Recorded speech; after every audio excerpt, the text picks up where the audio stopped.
Oh, I got 8 o'clock, so I'll call the meeting to order. And we'll start with roll call. We'll start on this end down here with Dave.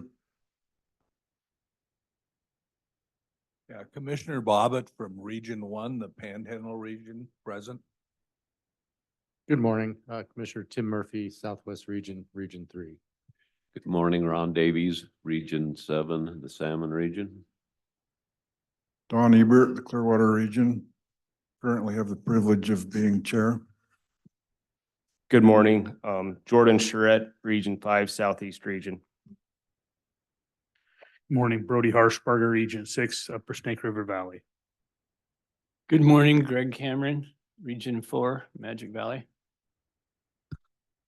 Seems we're all present and accounted for here today, so a couple opening comments. The public hearing last night was quite entertaining, and I appreciate everyone. Everybody behaved just as well as they could have, and it was very pleasant that way, and I appreciate that. I'd like to take a moment to acknowledge our administrative assistant down here. Without her, probably none of this would happen, because she keeps the commissioners straightened out where to be, what time, where we're going to stay, what we're going to eat, all that stuff that you don't really notice, but it happens, and we're very appreciative, Valerie, for that.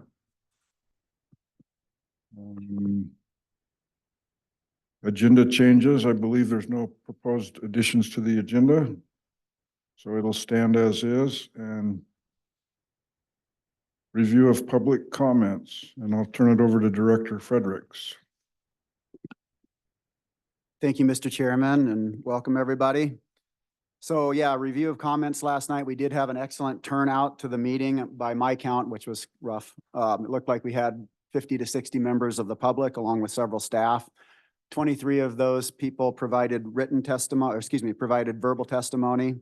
And before I get into it, I do just want to briefly make a comment about the decorum. The chairman last night reminded people to be courteous and respectful of different perspectives, and I very much appreciate how well that was done last night. We had people that were have perspectives on an issue vastly different from each other, and yet we had very good comment. And then after the meeting, we had people with those very different perspectives interacting with each other. And I think that's one of the things that makes these public meetings so valuable, and just the way we do wildlife management in Idaho. So I recognize and do not take for granted that it works that way in every state, and that it works that way in every public meeting around Idaho or the country. And so just appreciate that very much. So I'll start with comments related to the agenda. We had 13 verbal comments and 2 written comments related to the petition for a rule change that would allow clients of a licensed guide to participate in trapping excursions without taking mandatory trapper education courses. 9 people opposed any efforts to change those rules that would result in increased wolf trapping opportunity. Common themes that were expressed were to stop scapegoating wolves. Wolves are an important and valuable component of the ecosystem. Wolves may help mitigate CWD. Wolves are unnecessarily demonized, and that there should be more focus on non-lethal methods to minimize depredations, and a general lack of support for Idaho's management of wolves.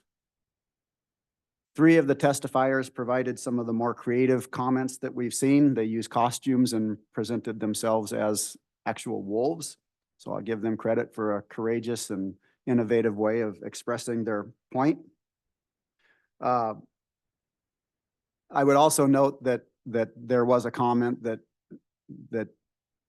releasing or exempting clients from outfitted activity, or from requirements if they have if they're operating under a licensed guide, would be a new precedent, and that's not actually true. There are requirements that hunters are exempt from if they're operating with an outfitted with a guide or an outfitter. So an example, formerly we had mandatory sheep training to be sure that people were harvesting legal rams, and if you were operating with a licensed outfitter, you wouldn't need that mandatory training.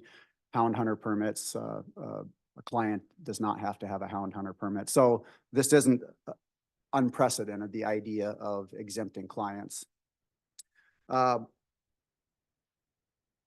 Regarding just that general displeasure with Idaho's management of wolves and the need to focus more on non-lethal control efforts, I do want to point out that House Bill 592, which appropriates $225,000 of general fund money, $150,000 of that going to compensation for losses related to wolves and grizzly bears, and $75,000 of that going to conflict prevention, either for wolves or grizzly bears. And so this is a big step. Idaho has not provided state general fund money for prevention of livestock depredation for wolves or grizzly bears. And so many of the comments that we heard last night were focused very much on that need to provide more opportunity and support for non-lethal methods. And so that was not acknowledged last night by any of the commenters, but I think it's really important that that does get acknowledged, because it was supported by both chambers of the House. It was, or of the legislature. It was signed by the governor on Monday, and that legislation was supported by this body, the commission. So we had 4 people that spoke in favor of that rule that would provide for guided trapping opportunities. We had an agenda on the agenda item related to salmon and steelhead monitoring. We had 4 people that testified. All were expressing concern for wild salmon and steelhead, and urging the state to actively engage in the Columbia Basin Restoration Initiative. We had specific comments that included a request to keep salmon science in the public eye and a request to support removal of the Snake River dams. We had 2 comments that were related to the draft elk management plan. One was supportive of the overall plan in general, and the other was appreciative of a shift to a shorter duration of the plan to make it more responsive. We had 1 comment that was related to agenda item 5B, which is supporting additional reduction in harvest opportunity of mule deer and pronghorn in the southeast and upper Snake regions in response to the difficult winter that we had last year. And then comments that were not directly related to the agenda. We had a comment requesting a rule change that would allow for the use of muzzleloader bullets other than all lead. This was actually the subject of negotiated rulemaking through 2023, and I'm pleased to, I know that we had a chance to catch up with that gentleman after the meeting last night and let him know that we have a rule that does allow for other than all lead bullets that is waiting on approval by the legislature right now. So we do listen. 1 comment asked the department and the commission to reconsider changes in the Weiser elk zone that eliminated the youth cow hunting opportunity.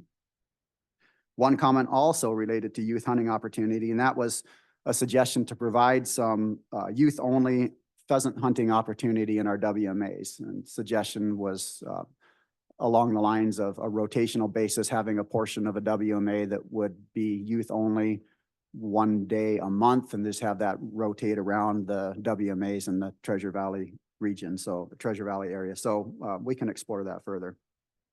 And then finally, we had 1 comment asking the commission to eliminate the whitetail tag, suggesting that now more than ever, we need more hunters in the Clearwater region as we're trying to reduce the deer numbers in light of chronic wasting disease. And so I think it's important to point out that the intent is not to reduce deer numbers across the Clearwater region. The effort to reduce deer numbers is specific to an area where we do have chronic wasting disease. That's not the entire Clearwater region. There's a more detailed assessment and rationale for that request in your inbox as a written description of it. So with that, Mr. Chairman, that concludes my review of public comment. Thank you, Jim. We get the comments up here and we listen to them, and we don't always do what everybody wants us to do, but please understand that we do hear them and we do consider them. So it's important. I would like to speak out to the wolf advocates that we hear you loud and clear, and appreciate the theatrics and the passion and the way it went last night. I thought about it. One gentleman said, people in the state of Idaho don't want us to be trapping wolves. And so that got me to thinking. And 12 years ago, as a matter of fact, it was on the ballot, a constitutional amendment, and it passed by 70%. And I would like to read just a part of that. The right to hunt, fish, and trap. The rights to hunt, fish, and trap, including by the use of traditional methods, are a valued part of the heritage of the state of Idaho and shall forever be preserved for the people and managed through the laws, rules, and proclamations that preserve the future of hunting, fishing, and trapping. Public hunting, fishing, and trapping of wildlife shall be a preferred means of managing wildlife. That's pretty heavy stuff. And although I hear what people are saying whenever we want to make a change to anything to do with wolves, it seems like much of the comments stem from the general opposition to hunting, or excuse me, trapping and hunting wolves. And please understand, you know, when we sat down here, when we got to sit here at this table, we swore an oath to uphold the Constitution, and this is a constitutional right to hunt, fish, and trap by traditional means. You know, we're bound by that. We're bound by the Constitution, and you know, I will adhere to that.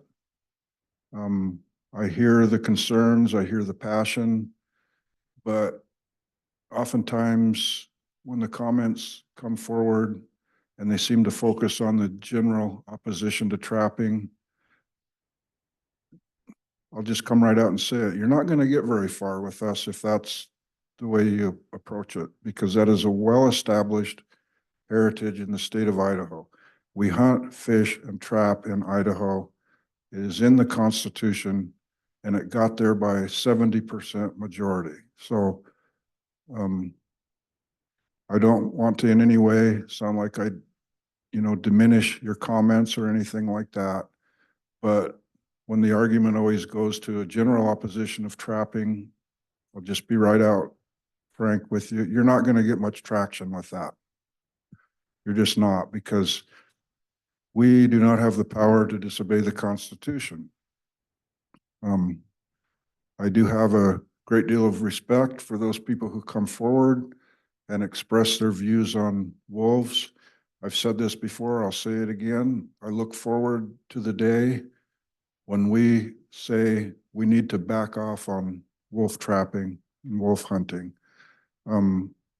Someone else mentioned about the balance of nature, and we don't necessarily disagree that there needs to be balance. I think where our viewpoints maybe are a little bit apart is where that balance might be. And when you introduce wolves and your elk herds get decimated, to my way of thinking, that is not balance.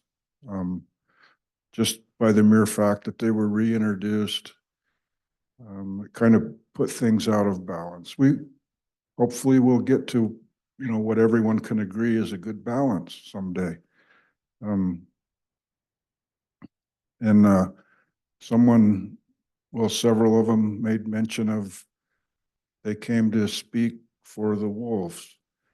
And as a matter of fact, you know, our role is to preserve, perpetuate, and, you know, provide for, I can't remember verbatim, but actually we speak for the wolves.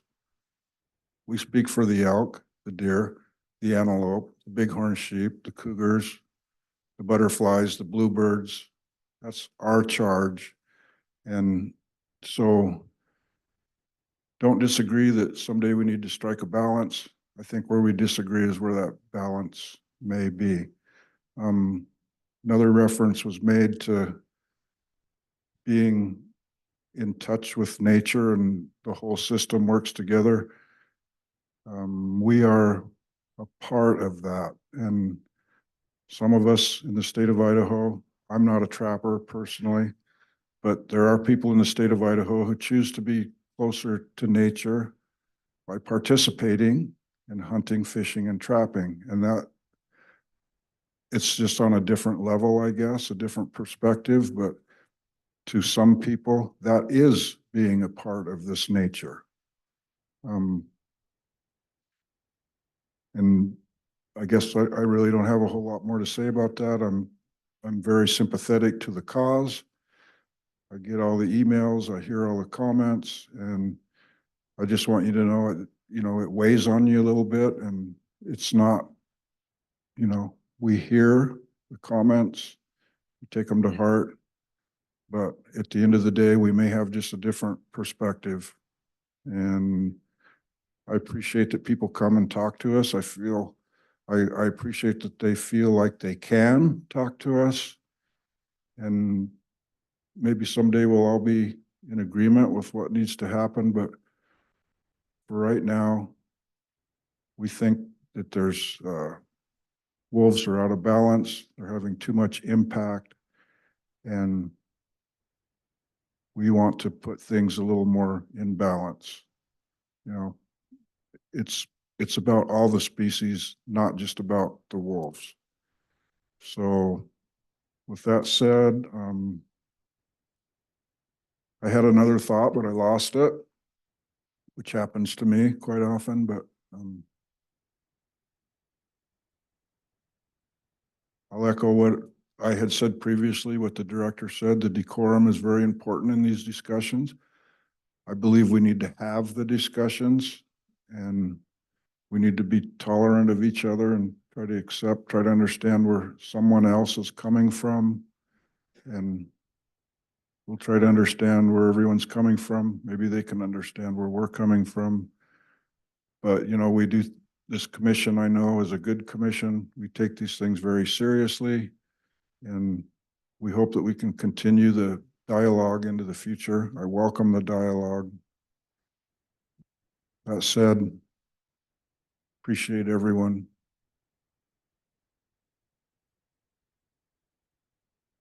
Anyone else?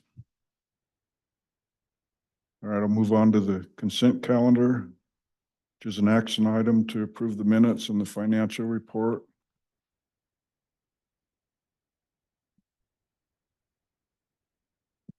Mr.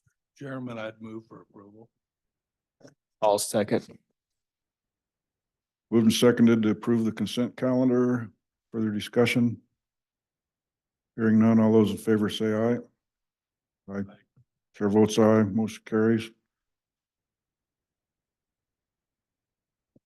Number 5A, action items for commission approval. Season setting, spring Chinook salmon fisheries. Chris Sullivan, anadromous fisheries program coordinator. Chris.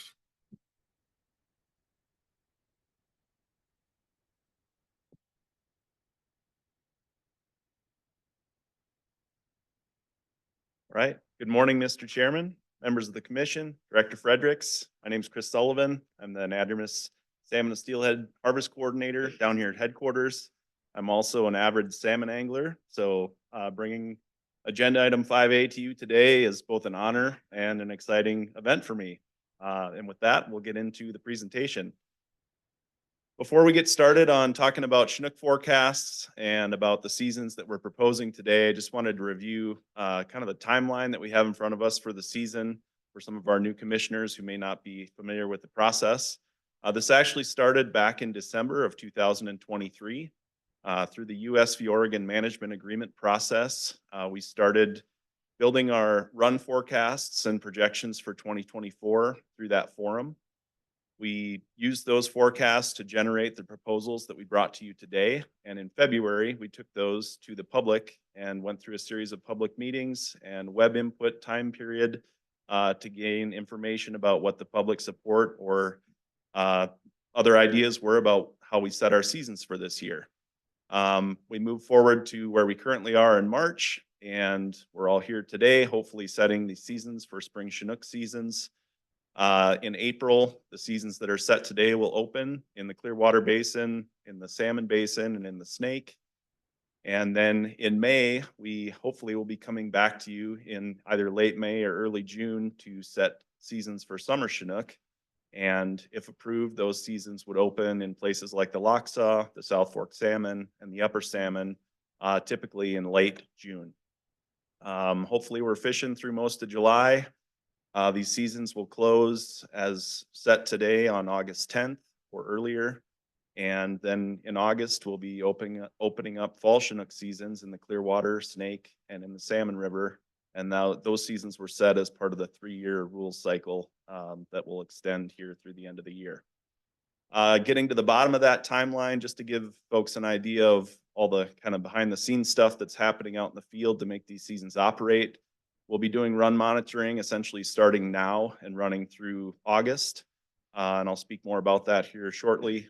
Our harvest monitoring will begin when the fisheries open in April and will run essentially through the end of October, which will be the fall Chinook season. And then we'll be trapping and spawning Chinook salmon at our hatcheries beginning in May, and that typically extends through September as well. And then we'll have spawning ground surveys that start up in August and September. My colleague, Dr. Copeland, will be talking more about our wild fish monitoring later this afternoon, but just recognize that that's part of this overall process as well. So a bit more about run monitoring. The proposals that we are bringing forth to you today are based on forecasts. And those forecasts, just like weather forecasts, some come with some degree of uncertainty. Luckily, we have a large system of infrastructure set up in the form of fish ladders. We tag a lot of our juvenile fish before we release them, and we use all that information in season to get better refined estimates of what's actually returning in a given year. We do this in cooperation with several of the tribes in Idaho, as well as tribes downriver in the Columbia, Washington, Oregon, Fish and Wildlife Service, as well as NOAA Fisheries. So this is a broad effort that we're meeting weekly, sometimes more than one time a week, to get an agreement on what we think is coming back.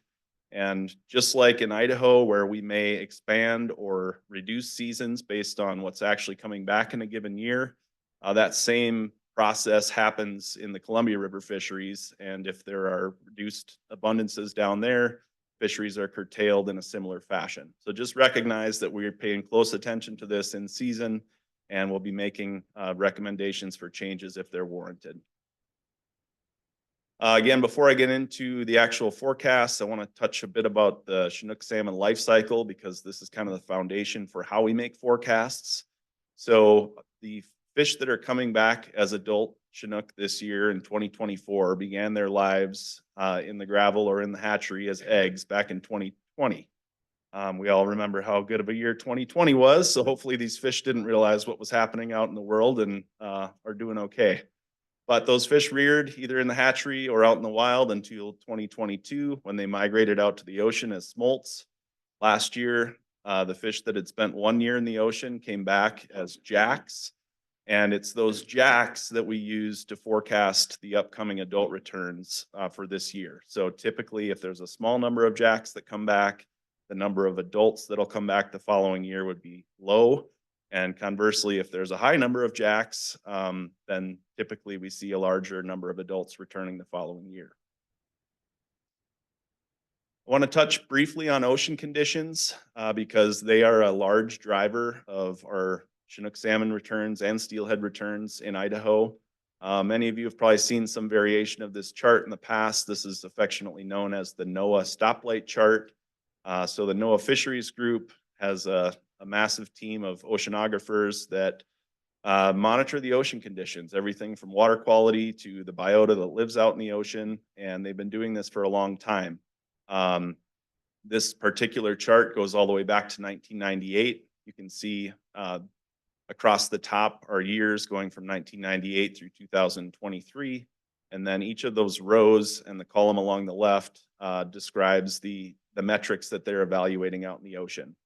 But the general framework for this chart is that they evaluate all these things and then they rank them based on whether they are, kind of a favorable indicator or a poor indicator of ocean health. And in general, the green squares are good conditions, the yellow squares are kind of intermediate, and the red squares are poor for salmon survival. So we can kind of use this as a gauge along with our jack returns from the previous year to kind of get an idea of what we might expect for adult returns for Chinook salmon. So just want to draw your attention to a couple of areas. First is kind of the range of cells starting in 2015 through about 2019. You can see there's a lot of red in that part of the graph, and that directly resulted in very low returns of Chinook for about 2017 through 2021. Moving forward to some of the more recent years that are affecting our returns last year and moving into the future, those far right columns on the graph, you can see that we're returning to conditions that are a bit more favorable. You see more green squares, you see more yellow squares, but we're certainly not out of the woods yet. But just wanted to point this out. And one more metric on here, I highlighted in a red bar there. This is kind of the average, if you will, over all of those indicators within a given year. And they rank these years 1 through 26, which is the number of years in this table. And on the far right, you can see that there's a 12 and an 11 for year 2022 and 2023. These are the conditions that our smolts went out into that'll be returning this year. And you can see they're kind of intermediate. So it's kind of tough to say where we're going to end up. But I guess the good news is we're kind of out of the woods on some of those really bad return years that we saw back in 2015 through 17. And hopefully we're starting to trend in the right direction. So with that, I'm going to jump directly into the forecasts. Many of you have seen these figures. We've been presenting them for the last several years. I'll have one slide for the hatchery origin returns, and then the next slide will be for the wild fish. Just to orient you with these figures, the left side has the abundance at Lower Granite Dam, which is the uppermost dam on the Snake River that fish pass before getting to Idaho.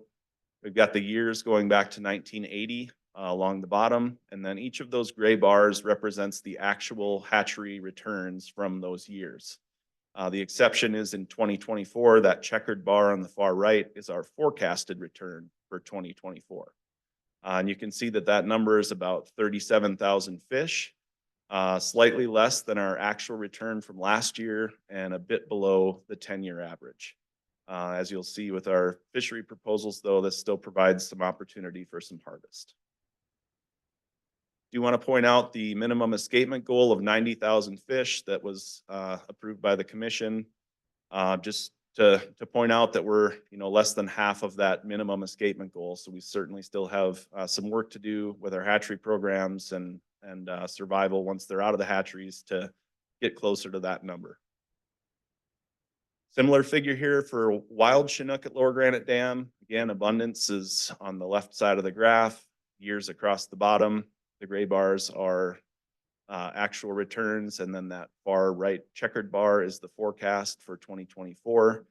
We're only forecasting about 7,300 wild adults back for 2024, which again is less than the 10-year average.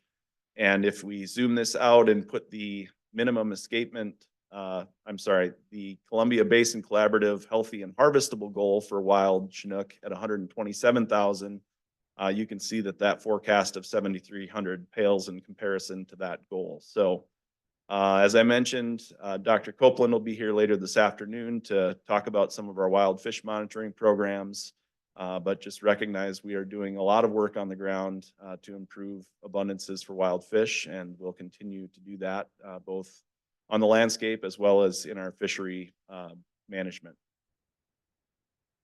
So skipping ahead into forecasted returns, just to orient you with this table, the previous figures showed forecasts at the aggregate level, and this breaks this into stock-specific forecasts that are important for our individual fisheries. Our spring Chinook are in those top 3 rows, and then I put the summer Chinook on there just to provide some perspective and perhaps some foresight on what the season setting might look like when we get to May and June. But for Clearwater spring Chinook, we're looking at a forecasted adult return of about 12,000 fish, resulting in a harvest share somewhere in the 1,300 to 1,400 range. Lower salmon and the Little Salmon rivers, the returns coming back to Rapid River Hatchery, about 11,400, resulting in a harvest share of about 2,500. And then in the snake, 1,800 fish coming back for a harvest share right around 600 fish. Again, looking ahead to summer Chinook, the McCall hatchery that returns fish to the South Fork salmon, looking at a potential harvest share there of about 500. For Pacimiroy, we're really kind of just scraping by there. We're expected to meet broodstock for the hatchery, but from a fishery standpoint, not currently projecting any measurable harvest share.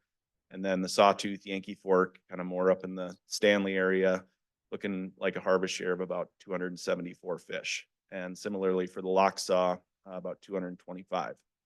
One thing I will say about summer Chinook seasons is due to where they eventually get fished on in Idaho, much farther up in the system, we do have the luxury of monitoring those runs as they migrate up through the Columbia and the Snake. And when we set those seasons, we have a much better idea of the actual abundances compared to spring Chinook, where we're setting these seasons based on forecasts. So stay tuned on that. Hopefully we get surprised this year and we see some more fish than what we're predicting this year. So we took those forecasted harvest shares and developed proposals that, as I mentioned in February, we went out for public scoping. We held 8 public meetings this year: Riggins, Lewiston, Moscow, Orofino, Cascade, Coeur d'Alene, Nampa, and Boise. It's quite a tour this year. We did do a few more meetings because, as many of you know, we're also updating the fisheries management plan this year, as well as the seasons and rules book is up for renewal this year.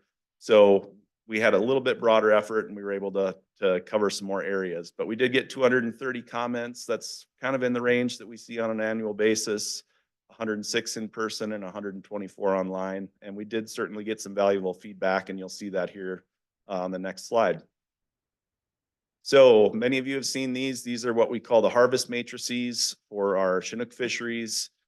We have developed these with public input over the years, and these act as our guide not only for setting proposals pre-season, but also, as I mentioned, when we're monitoring runs in season and abundances are either higher or lower than what we're predicting pre-season, then we can use this framework to adjust seasons to either more or less restrictive based on an agreed to framework that we got public input on. So as I mentioned, for the lower salmon, Little Salmon River, we're looking at a harvest share of about 2,500 fish. That falls right in the middle of that gray bar.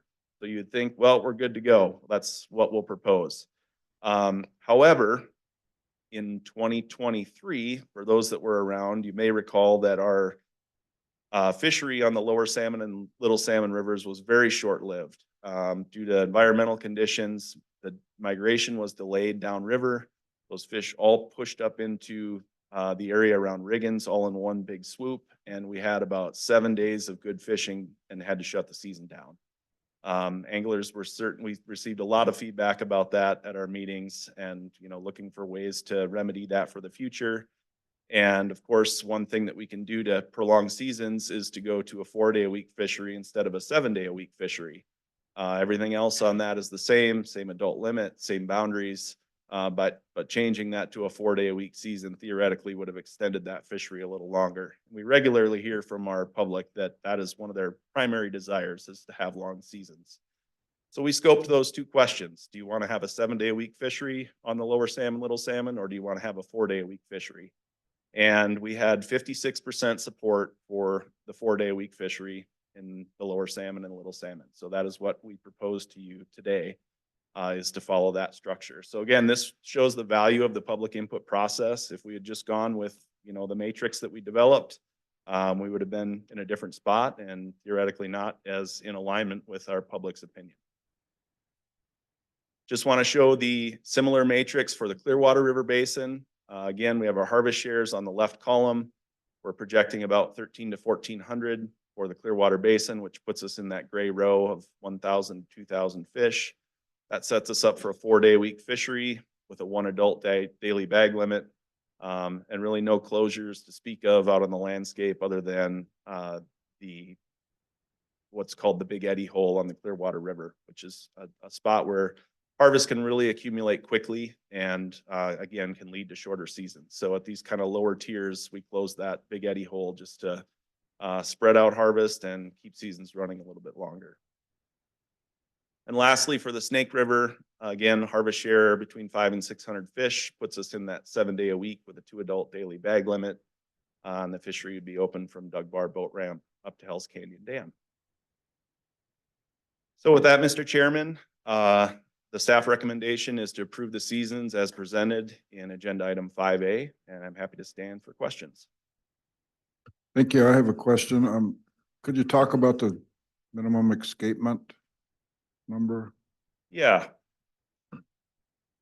Back.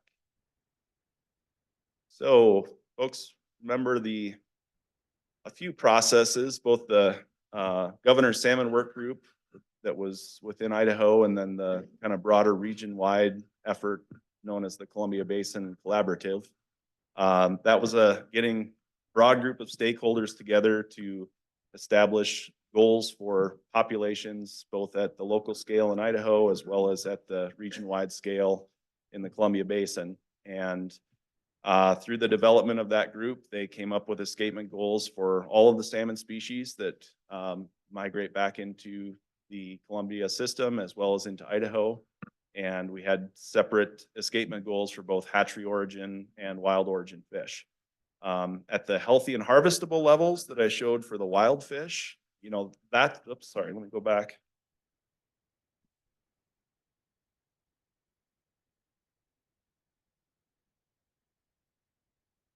So that healthy and harvestable goal of 127,000 wild fish is the level that we would like to get at to be able to essentially fish on wild Chinook salmon in the state for springers. Recall that we can catch and keep wild fall Chinook salmon, and that's because they're above their recovery goals for wild fish, and that's the levels that we would like to get to for wild spring summer Chinook salmon as well. Tell me what escapement means once again, please. Yeah. Thanks, Mr. Chairman. Escapement means essentially the number of fish reaching an area would be one way to put it. So escapement at Lower Granite Dam is the number of fish that have essentially swam to and over Lower Granite Dam in a given year. Okay, thank you. Yep. Any other questions, comments from the commission? Mr. Chairman, I have one. How do I want to ask this? There's the effect of the e-tagging that is going into and going to be implemented. How does that affect this? Does this affect it? Is this a tool that will be used during this season? Mr. Chairman, Commissioner Charette, thanks for the question.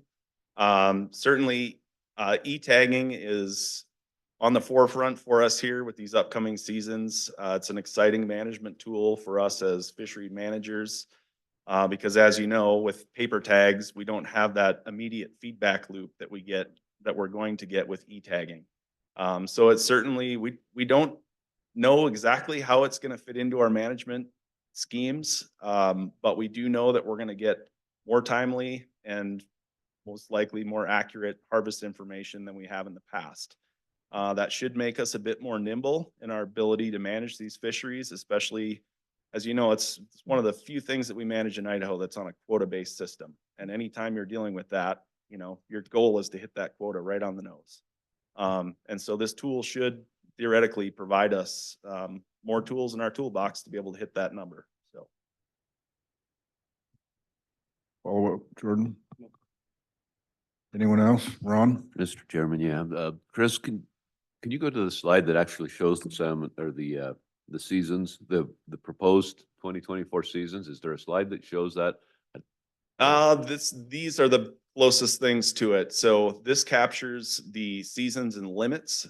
In the proposal that was in part of your packet has some additional restrictions on it that are related to things like season limits. We're setting a season limit of 10 adults per angler for the 2024 season.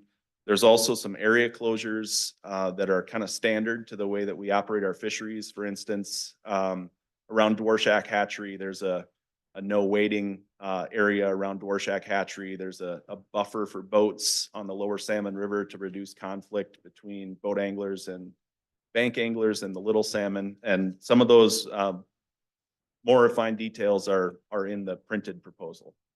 Chris, I can't find that printed proposal. You don't have it either, yeah. I don't think that was given out to the commission. Okay. So it's gonna be kind of hard to vote on something that we can't actually look at, is, in my opinion. Chairman Ebert, I'll defer to you on where we go from here. Um,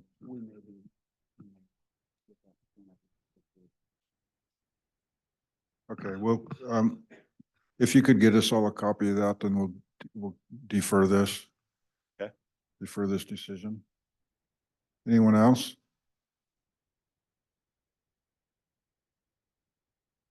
Thank you very much, Chris. Thank you. So we'll take this item up again. No. Season setting, big game adjustments for 2024, Rick Ward.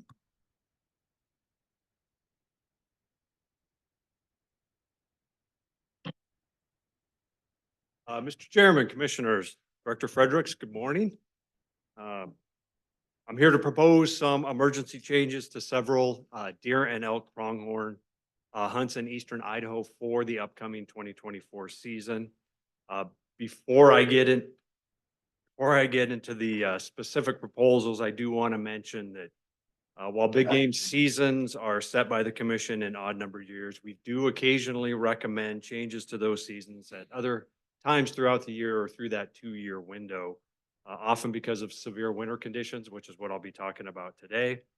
But also in response to disease outbreaks such as the 2022 changes in Unit 14 because of chronic wasting disease, or new or emerging depredation issues, and in some cases, actual changes in statute. So the 2024 seasons that I'll be discussing this morning were established by the commission at this time last year, so March of 2023. I'm sure that you all remember what last winter was like, but I will recap briefly.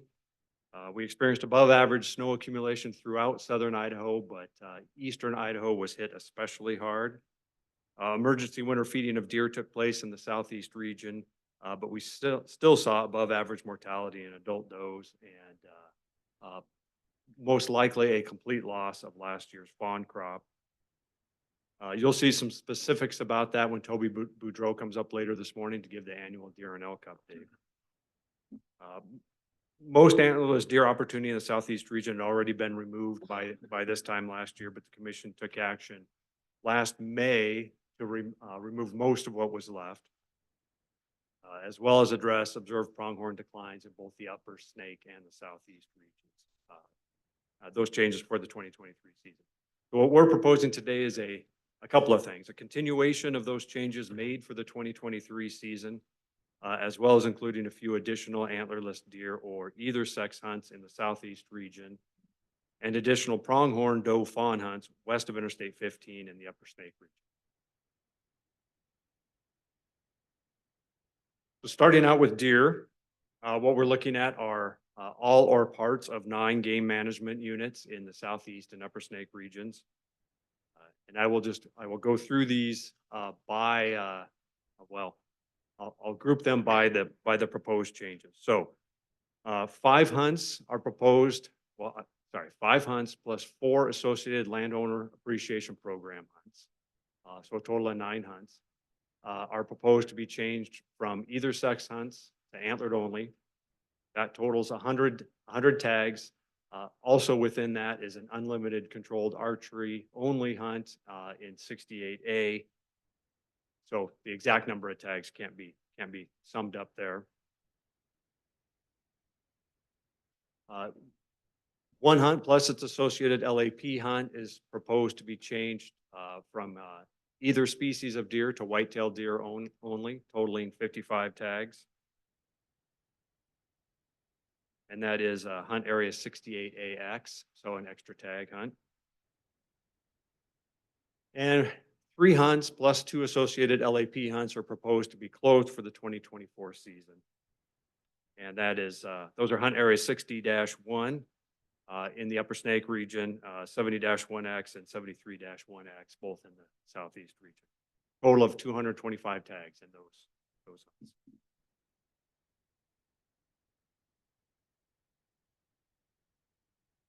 hunts. Moving on to pronghorn, we're looking at all or parts of 5 game management units. 6 hunts in total, plus 6 associated LAP hunts. These pronghorn hunts they're all controlled hunts, either sex hunts or doe fawn hunts. So a total of, like I said, 6 hunts plus 6 LAP for 117 tags. This particular map shows, well, Unit 63 is new this year. All the other changes were also made for the 2023 season.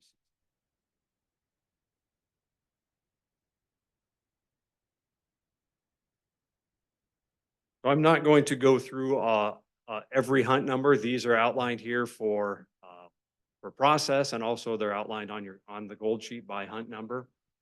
But I will paraphrase here. So staff is recommending the following changes to the 2024 deer and pronghorn hunting season. So change 9 deer hunts to antlered only. Change 2 deer hunts to whitetail deer only. Close 5 deer hunts and close 12 pronghorn hunts. So all of these hunts will be, this is for the 2024 season only.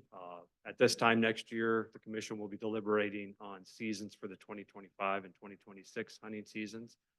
All this will be reassessed at that time. So as you all know, we monitor animals pretty closely. So we'll have new information to present at that time. And with that, I'm happy to stand for questions. Questions from the commission, comments? Jordan? Thank you, Mr. Chairman.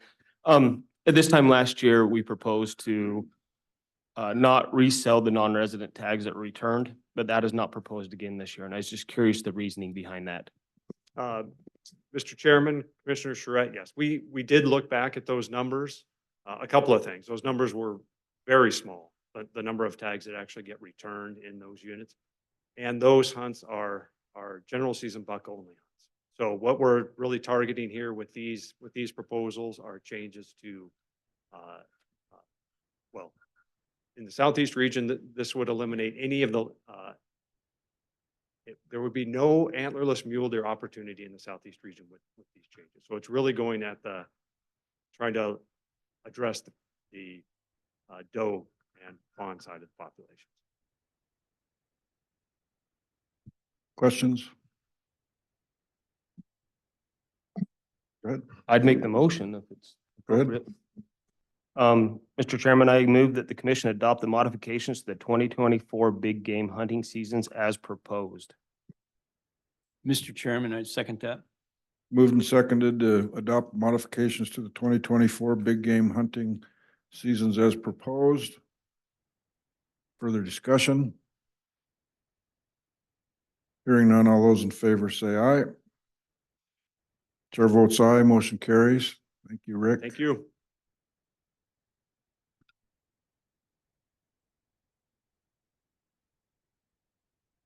Everybody's favorite chronic wasting disease. Tricia Hebden, Assistant Wildlife Bureau Chief. I'm super short. I have to adjust this. Oh, that was a fail. Okay. Good morning, Chairman, Commissioners, Director Fredericks. Back up for CWD. I think you guys are getting handed out the fisheries.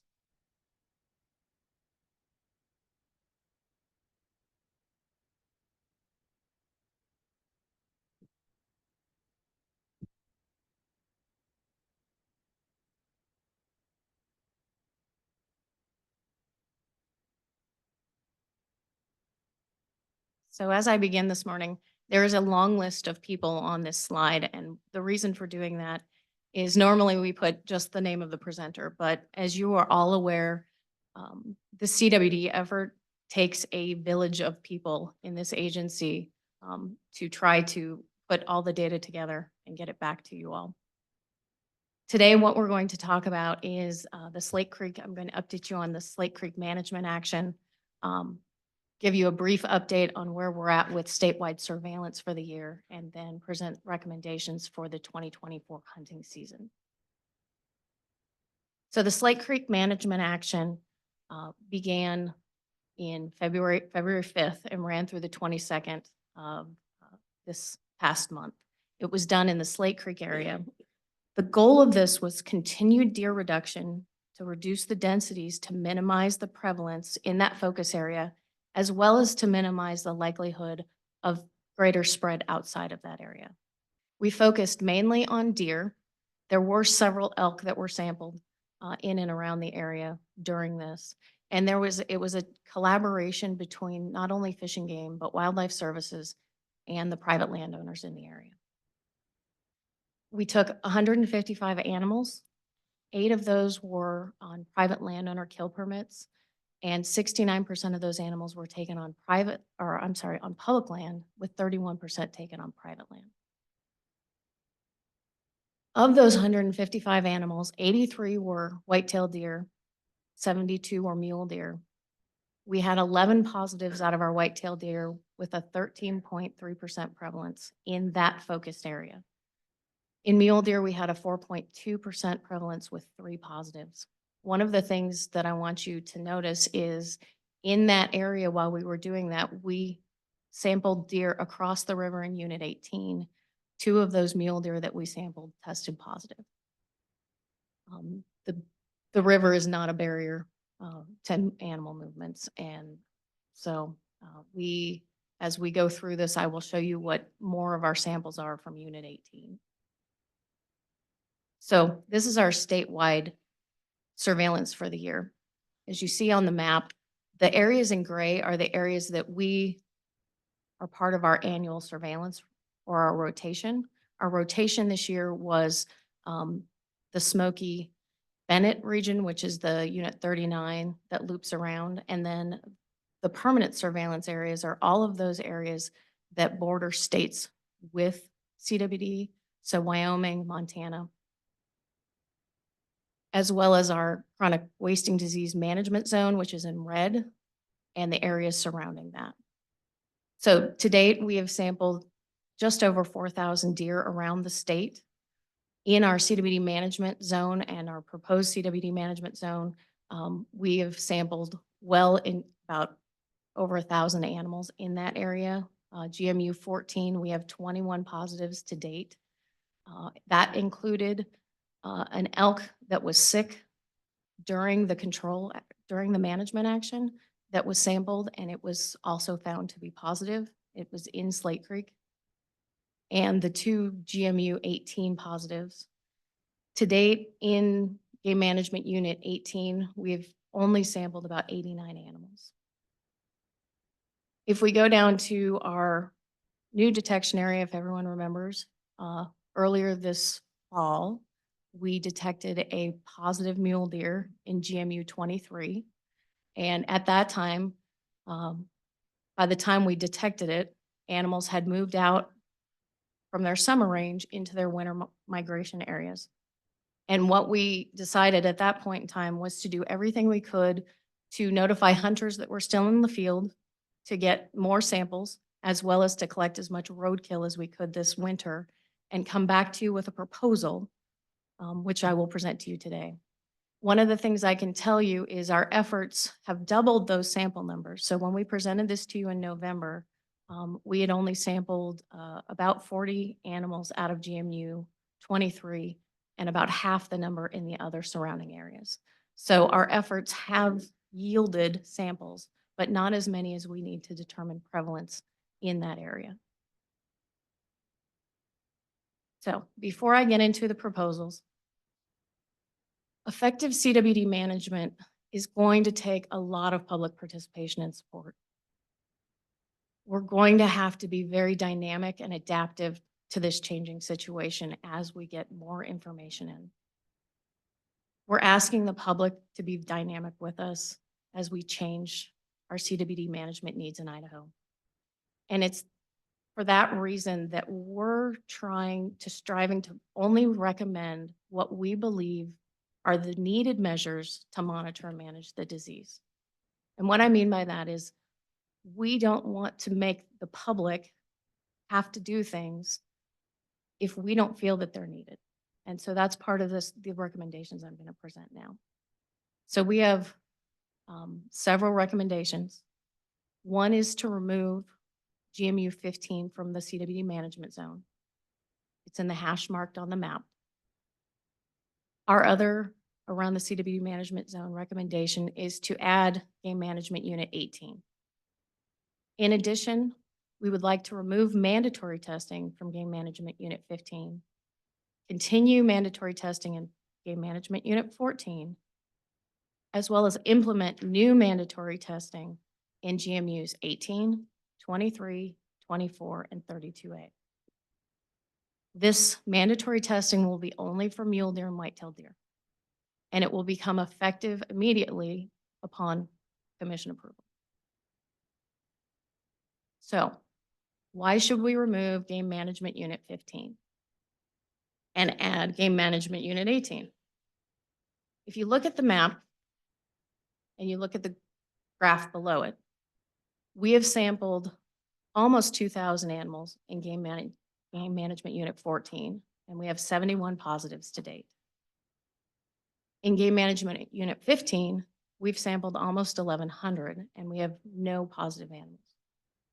In 18, we've sampled 237, and that's over 3 years, from 21 to 24, and we've just detected 2 positives. Based on our sampling, we're 99% confident that if CWD existed in white-tailed deer in Game Management Unit 15, it would be at a prevalence less than 0.5%. So we feel very confident at this point in time that if CWD were there with the level of sampling, that we would detect it, or it's at such a low prevalence that we wouldn't be able to detect it yet. The reason for asking or wanting to add 18 is we know that that river is not providing a barrier. And we know animals are moving back and forth. The proximity to Slate Creek, you can see the deer in Slate Creek across the river on both sides. To go a little bit further into mandatory testing, why? If you look at the map, those units in purple, basically we have over 1,000 samples over the past 3 years. And we're going to continue in 14 asking for mandatory testing. And in 15, the region is very confident that they can, through check stations, continue to see a high return through just voluntary testing in 15. However, in Game Management Units 18, 23, 32A, we only have about 300 samples over the last 3 years, and that's with attempts through mailings, communication, social media, to try to get hunters to get us samples in those areas. And if, as you see in 24, we don't even have 100 samples over the last 3 years. So our sampling is insufficient for us to determine a prevalence at this point, and we really need help from our hunters. And mandatory testing at this point in time, especially in that migratory population out of 23, is our best, what we see as our best route to get those samples to help determine what the prevalence and distribution of the disease is in these areas. A couple other questions that have come up is why not additional areas? One of the things in this year's 2024 rotation for CWD is the Weiser area, as well as Game Management Units 11, 11A, and 13 are part of. So all the areas that are surrounding the mandatory testing are part of enhanced rotational surveillance this year. So we will do work with the communities through mailings with our communications bureau to get as much information out to try to get as much voluntary sampling in those surrounding areas as possible. One of the other questions we've heard is why not elk? Elk are very important to us, but deer are the focal species. They're the canary in the coal mine, so to speak. Elk are not as susceptible to CWD as deer are. And usually from what we've seen, when we see sick elk and we test them at times in the area, those are the ones that we're concerned about. And we're still accepting elk samples. We're not testing elk. We're just not making it mandatory. So with that, I will stand for questions. I do have several suggested motions. Could you speak about the differences between the suggested motions? Chairman, Commissioners, absolutely. So the first suggested motion, and this is on recommendation from Kathleen, is that we break it up and that we move to remove Game Management Unit 15 from the CWD management zone. One of the things in rule is it is up to the commission to adopt permanent CWD management zones. So the first one is to remove Game Management Unit 15 and add Game Management Unit 18. Just a second, can I stop you? So Mhm. are these suggested motions not an either or proposition, but we do motion 1, motion 2, motion 3? Chairman, yes. Okay. So the first one is addressing the CWD management zone. The second one is addressing the mandatory testing because Okay. they're separate in rule. And the third is the mandatory testing for all the additional units. Okay, that clears it up. Questions? Ron? Mr. Chairman, yes. Tricia, great presentation. You mentioned the prevalence rate at almost 15%, somewhere in that range, I think, early on in the slides. I can't remember exactly what the number was. That seems like a significant increase from last year at this time, I think. Is that true? And if so, was that expected? Chairman, Commissioner Davies. One of the things so the prevalence rate that I put up was for the management area. So that's just that Slate Creek area that we tested. And it is higher. It's at 13.3%. And last year when we finished the control action, it was about 7. Our control action this year only went for 3 weeks. Last year, it went for 7 weeks. Part of it, as everybody's kind of seen, the weather this year, we've had such mild conditions. Animals were not holding down in those areas. So it was much shorter. When we started our management action last year, our prevalence rate was 21%.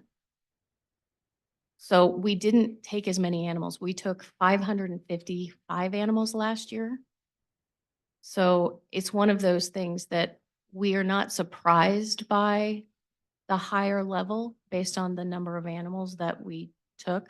But I think the take-home message is that the Slate Creek area has a high prevalence of CWD in it, and that us continuing working with our private landowners and working to maintain that prevalence at the lowest rate possible is the best avenue for us to maintain prevalence low, but also for its spreading out. Any other questions, comments? Tim? Yes, Tricia, likewise, great presentation. And while CWD, not wholly unexpected in Idaho, it continues to be a disturbing state of affairs with our cervid health. And, I know all of us, we talk about this together, really appreciate you and the other folks putting together strategies for us, because there's a balance of measured monitoring and overreach on what hunters are trying to do as far as required testing, requested testing. And I think you've found the balance for us. So I appreciate that. And we need to continue, and it's iterative, right? You're learning every single year and with every single sample you take. So continue with that great success. I'd like to make a motion, if I can do it in this fashion, that the commission adopt suggested motion number 1, motion number 2, and motion number 3 as stated in the current slide that we're being presented. Can I get Kathleen, will that work? We'll do 3 motions. Mr. Chairman, I would second that motion. And I'd also like to say great report. But the question is Slate Creek, have we identified any hotspot there? It seems to be, that's really where we see the prevalent slate so high. Chairman, Commissioner Bobbitt. We haven't. We would like to get together and talk about that at greater detail. And I think that that would be more of a conversation with the private landowners up Slate Creek. But that's also a very careful balance. So I think that is a communication piece that we need to delve into greater. I know that Department of Agriculture as well as others expressed interest when we were talking about CWD recently. So I think it's something we do need to discuss because there is a extremely high prevalence up there. Thank you and great report. Okay, so just to be clear, we're going to take a motion that includes suggested motion number 1, the commission adopt the staff recommendations to remove GMU and the CWD management zone from the CWD management zone and add GMU 18 to the CWD management zone, resulting in the CWD management zone being comprised of GMUs 14 and 18. Motion 2, adopt staff recommendations to remove the mandatory CWD testing requirements for mule deer, white-tailed deer, elk, and moose harvested in GMU 15 and for elk and moose harvested in GMU 14.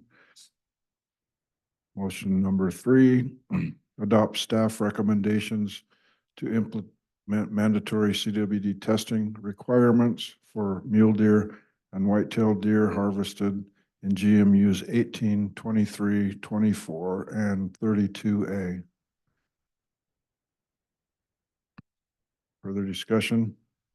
Mr. Chairman, just one more quick question. After you read through that, I had to ask Tricia, so what kind of prevalence rate do you see in moose compared to, you talked about white-tailed deer, mule deer, elk, moose even lower? Is that the standard there? Or I mean, I've not heard of it in moose. I guess it does happen. Chairman, Commissioner Davies, we know of across the West only, there was a moose right on our border with Wyoming. But from what we've heard, that was kind of questionable. And I believe that there was a moose in Montana. So there are very, very few moose that have been diagnosed with the disease or have been confirmed with the disease. We do know that they can potentially get it, but moose are kind of below elk. Further discussion? Hearing none, all those in favor say aye. Aye. Chair votes aye, motion carries. Thank you, Trish. One thing I gotta say about it is I know that I'm very confident. I know these people put a lot of thought and effort into this and I have confidence that you're doing the absolute best that you can.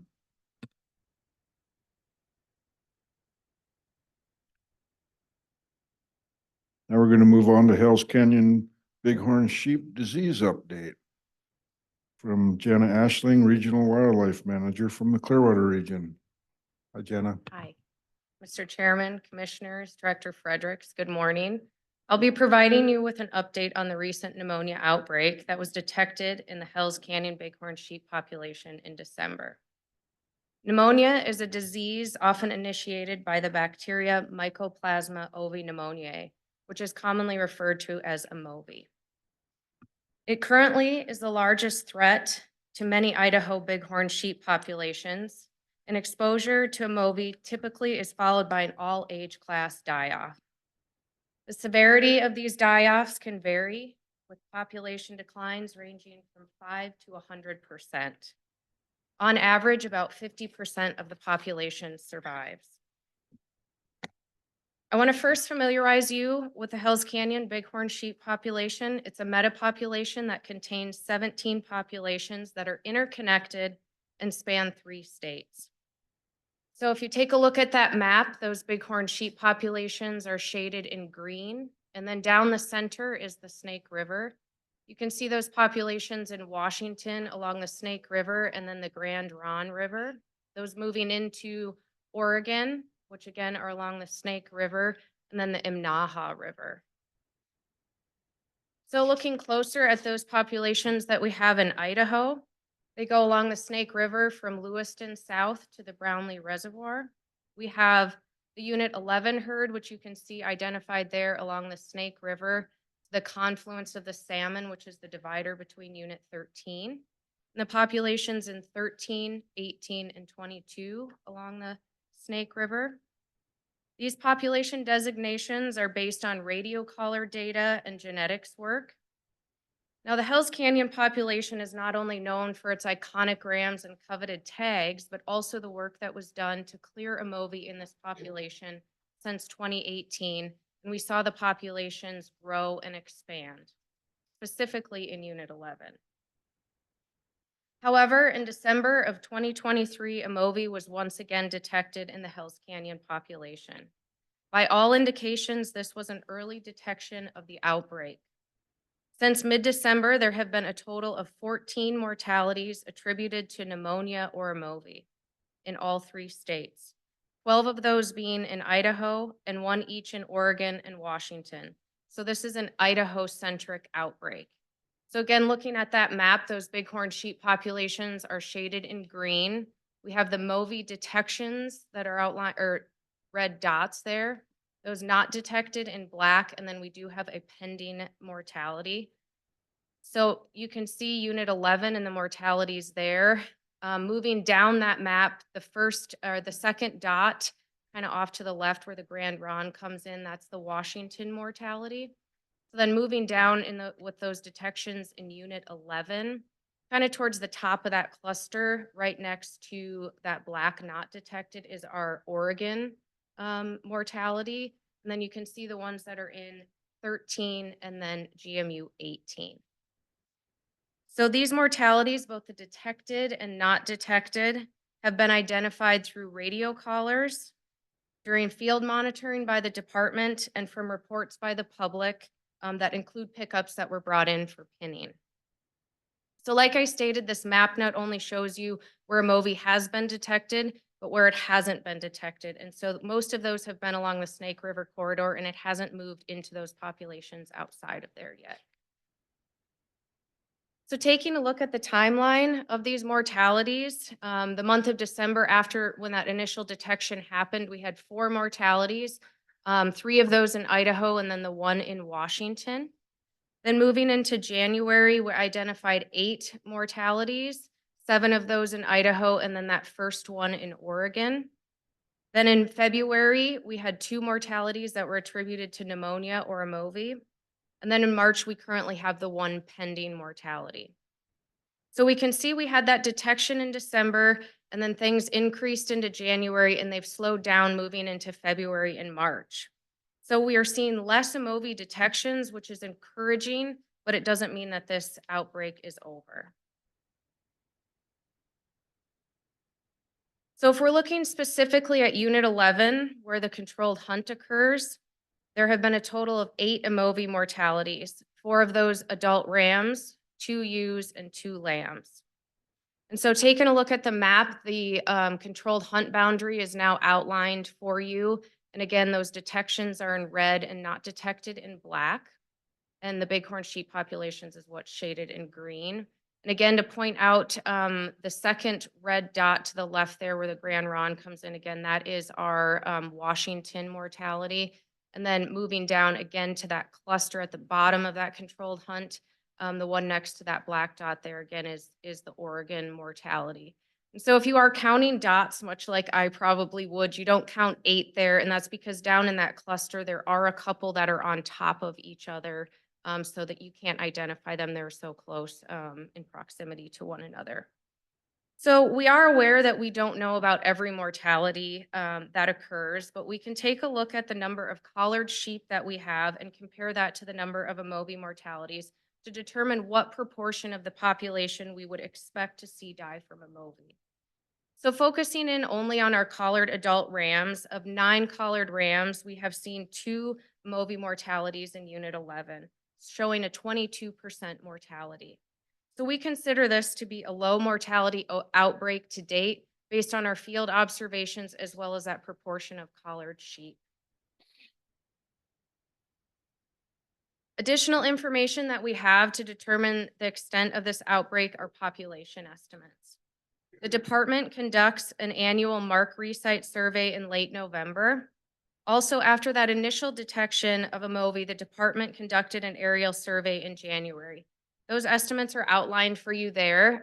At the top, the Unit 11, that November survey, again, prior to the detection is a ground survey, a mark resite, and then the January 2024 estimates from our aerial survey. There are some differences, however, in these surveys based on timing of when they are conducted. The mark resite survey is done during the rut when sheep are concentrated and typically near the river, allowing observers to identify and count sheep. In January, when we conducted the aerial survey, bighorn sheep are in smaller, sexually segregated groups, and this increases the likelihood of missing groups, which can impact our observed ram ewe and lamb ewe ratios, as well as our overall population estimates. Additionally, the aerial survey experienced conditions that were less than ideal with patchy snow that impacted our siteability. These differences in survey techniques prevents the ability to directly compare these estimates. However, by all indications, in January, there were fewer sheep. And looking at the 2 population estimates, it confirms that overall population decline, and we do see a marked decline in rams and lambs. But it doesn't line up with what our proportion of collared animals that have died due to Moyie, which was 22% in rams. And what we've been seeing with our field observations. This is likely because of those difficult survey conditions that we experienced, as well as sheep being dispersed throughout the GMU at that time. So it does appear that there are some discrepancies between these 2 surveys and our field observations, but we can still use this information. We look at the minimum number of rams that we counted in that January survey, which was 21. We counted a total of 30 rams. The class 3 and larger are 21, as you can see on that table there. Class 3 broomed, and class 4, totaling 21 sheep. So those are our minimum counts that we counted during that survey. The 2022 Bighorn Sheep Management Plan direction is to maintain the availability of mature rams by restricting harvest to no more than approximately 20% of class 3 and class 4 rams observed during the most recent survey. During the January 2024 survey, 21 class 3 or larger rams were observed, which would support harvest of up to 4 rams with this management direction. Additionally, we counted a minimum of 121 sheep. The management plan also outlines hunting only be recommended with a population estimate of 100 sheep or greater, and our minimum count suggests we are still within this guideline as well. So if we pull all of this information together, first, our low mortality rates that we've observed through field observations and our collar data. Second, the minimum count of class 3 and larger rams during our aerial survey. And third, our management plan guidelines. The department concludes that we can maintain the hunting opportunity in Unit 11, and we are recommending no change to the 2024 bighorn sheep season, allowing up to 3 tags, which would include the lottery tag, in the controlled hunt area 11 in 2024. We will continue to monitor the effects of the disease outbreak on bighorn sheep in the hunt area 11 by monitoring collars and doing regular health assessments on bighorn sheep in the Hells Canyon population, and provide the commission with regular updates and subsequent recommendations if needed. So before I close, I do want to mention that we are very fortunate to have all of this information to aid us in monitoring this outbreak. And as I stated, we are going to continue that monitoring. The regional staff has really stepped up to assist Frances Kassir and her team with monitoring the outbreak, and we're going to continue mortality investigations along with ground and aerial monitoring. And we will conduct our annual Mark Resite survey again in November. We also have been working very closely with Oregon and Washington, and all 3 states have regularly been meeting and sharing information. The Wild Sheep Foundation has been very supportive, and its chapters have offered up additional resources to help aid in the work that we are doing. So as I stated, the work isn't done yet, and we're going to continue to assess the impacts of this die-off, and we're committed to seeing the Hells Canyon Bighorn sheep population get healthy again. That is all the information that I have for you today, and I'd be happy to take any questions. Very good. Jenna, could you go back to the slide that shows the green? That slide? Yes. So the herds in Washington and the herds in Idaho, do they move that much? Are they the same herds, or are they different and distinct units? Mr. Chairman, yes, they are different populations, but they are interconnected. So we do see radio collared sheep that do swim the river and go across to Washington or across to Oregon. So they are interconnected. Interconnected, but distinctly? Yes. Very good. Any questions? Ron? Yeah, thank you, Mr. Chairman. Jana, that was a great presentation. As you went through your presentation, you had a slide or a graph there that showed that the detection, then quite a bit of a spike, and then it dropped back down and you started to see a decline. My question, I guess, is would that be a normal outbreak? Or do we need to worry that there could be a rebound after this start of this decline, or would that be abnormal? Mr. Chairman, Commissioner Davies, you know, it's hard to say we cannot predict what's going to continue. It's hard to say again that if this is a normal, we just saw that increase and then things have started to slow down, and that is encouraging, and hopefully that means that things are slowing down and they won't continue, but we can't predict that. We don't know for sure. These things can go on for months. Okay, thank you. And then a follow-up, Ron? Mr. Chairman. Yeah. So the recommendation of staff is to continue or to leave the tags as is at this point. That wouldn't lock us into going forward with those same amount of tags if in fact this outbreak gets considerably worse.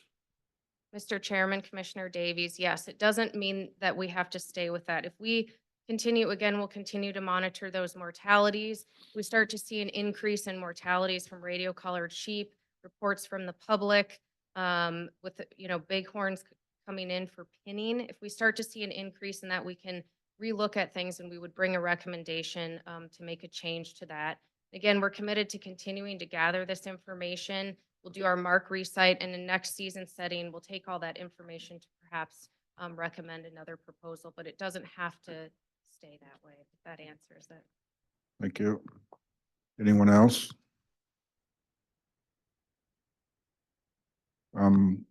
That was a very good presentation. You did very well. I think it was her first time talking to us, so. Anyway, so I see here we have to take no action if we want to hold the line. No change to controlled hunt number 5001, 2 tags, or no change to the allowance of 1 lottery tag in controlled hunt area 11, which could result in the use of 3 total tags in the hunt area during the 2024 season.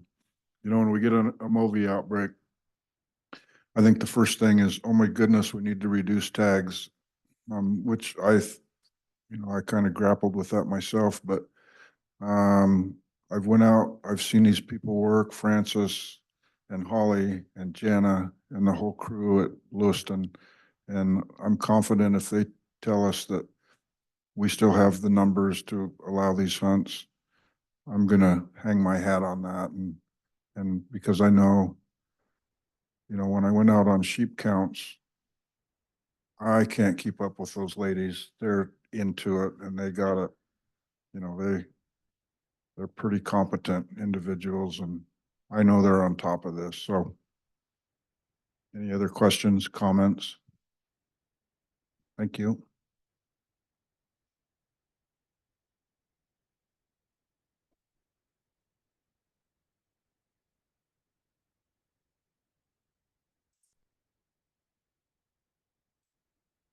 Okay with you, circle back before the break, yeah. Moyie River Corridor Forest Legacy Project Conservation Easement. Casey, Lands Mitigation Program Coordinator. Thank you, Mr. Chairman.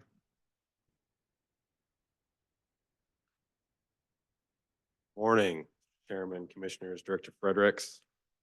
This agenda item is actually an action item related to a proposed amendment to a previously executed agreement between the Department of Fish and Game and the Department of Lands related to the Moyie River Corridor Forest Legacy Project.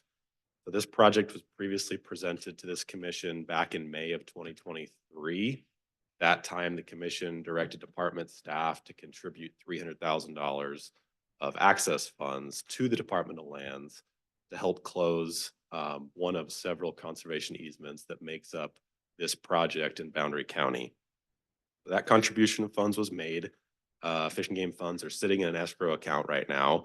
The intent at the time of our contribution was that IDL would be able to use those funds pretty much immediately to help close out one of the easements. However, we've recently been made aware that there have been some changes to the Moyie River project, and IDL has approached us asking to reallocate our $300,000 worth of funds to a different easement within the same project. So that's kind of the backdrop of why I'm up here this morning. I would like to go back and provide a refresher on the Moyie project as a whole, just because it's been a year, we have a new commissioner. So if you'll grant me a few minutes to do that. The Moyie River project is a forest legacy program project. And again, this is an effort that IDL initiated to acquire a group of conservation easements across multiple unique parcels of land in Boundary County. These are industrial timber company lands. The Forest Legacy Program itself is a federally funded program that uses land and water conservation funds. This program is administered by the Forest Service in partnership with state agencies. So the intent of the Forest Legacy Program is to encourage perpetual protection of private working timberlands. The graph or the figure up here on the slide shows in orange the Moyie project conservation easements, or the lands that will be covered by the conservation easements that are part of the Moyie River project. But I also wanted to just highlight in the more lime green colors, these are previously closed conservation easements that were also Forest Legacy Program projects. So there's a great appetite for this type of work in North Idaho right now. Department of Lands is putting forth a huge effort to work with these industrial timber producers and conserve this land. This particular project, the Moyie project, was initiated back in federal fiscal year 2020. The reason that we got involved is because between the initial granting of awards to IDL in 2020 to when some of these appraisals started coming in, there was significant increase in property values. So IDL saw a pretty significant funding shortfall. That's why they approached us last spring asking if we were interested in contributing. The properties that make up this project are, as I said, owned and operated by industrial timber companies. In this case, there's Manulife Investment Management and the Mulpus Woodlands Group.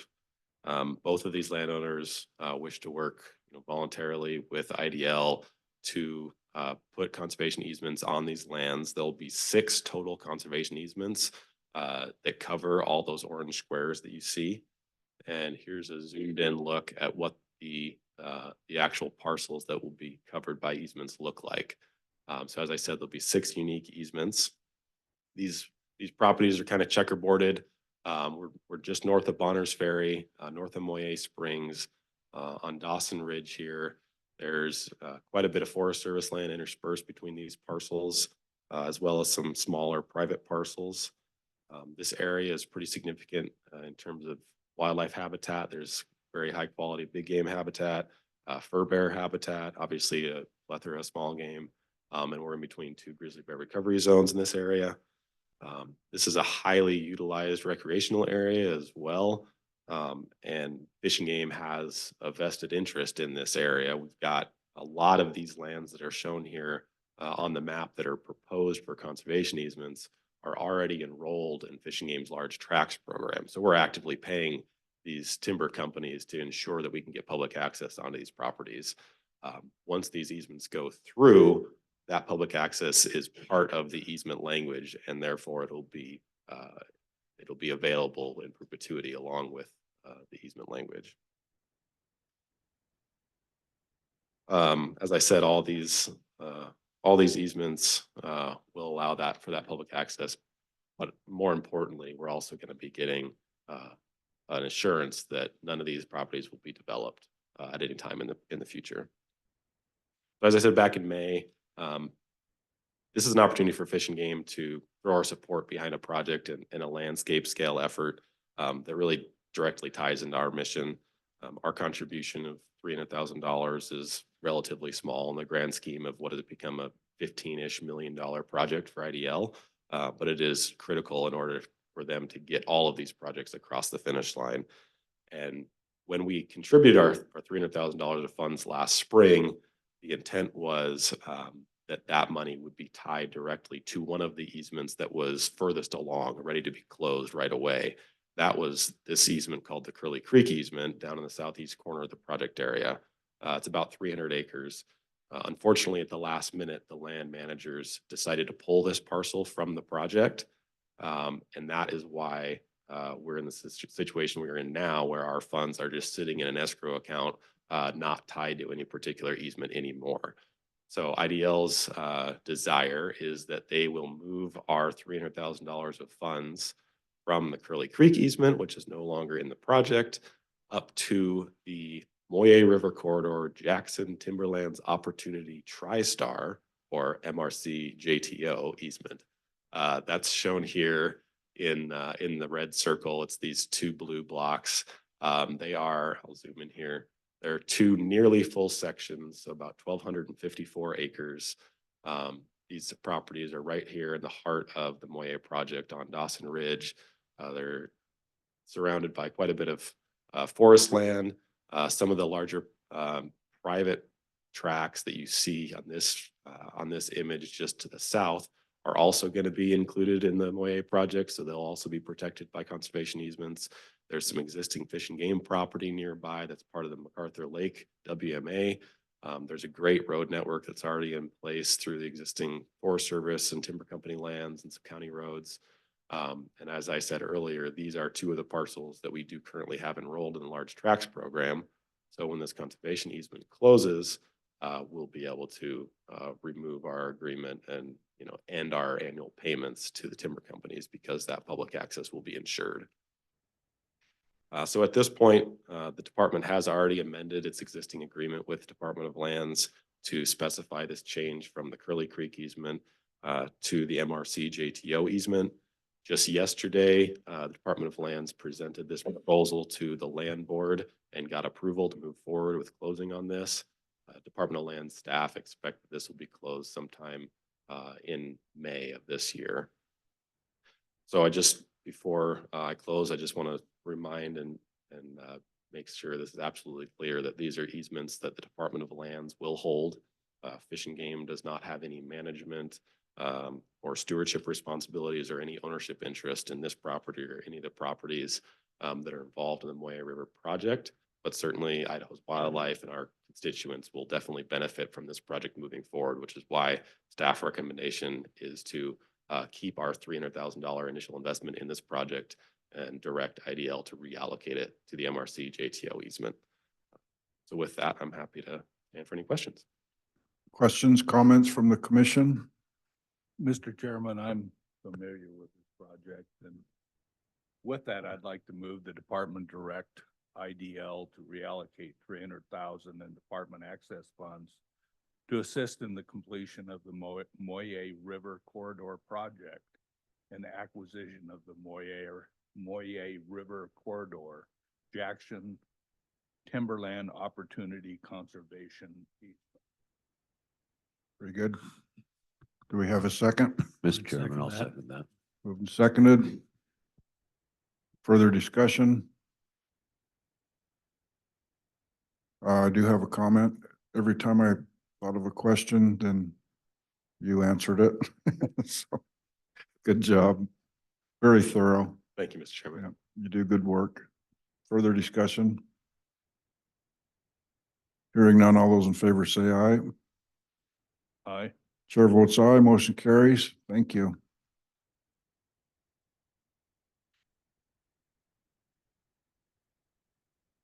Legislative update, Ellery Tucker Williams, Legislative and Community Engagement Coordinator.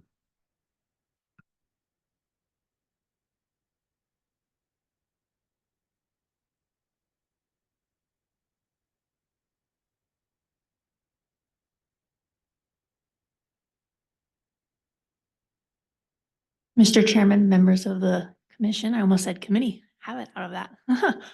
Director Fredericks, I'll wait for this to get passed down before I go into legislative update.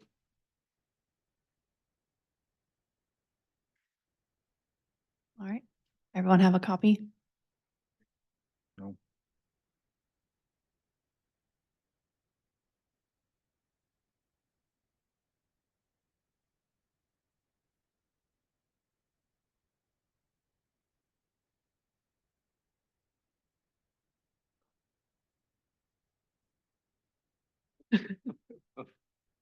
All right, I we're think good to go? We're covered now.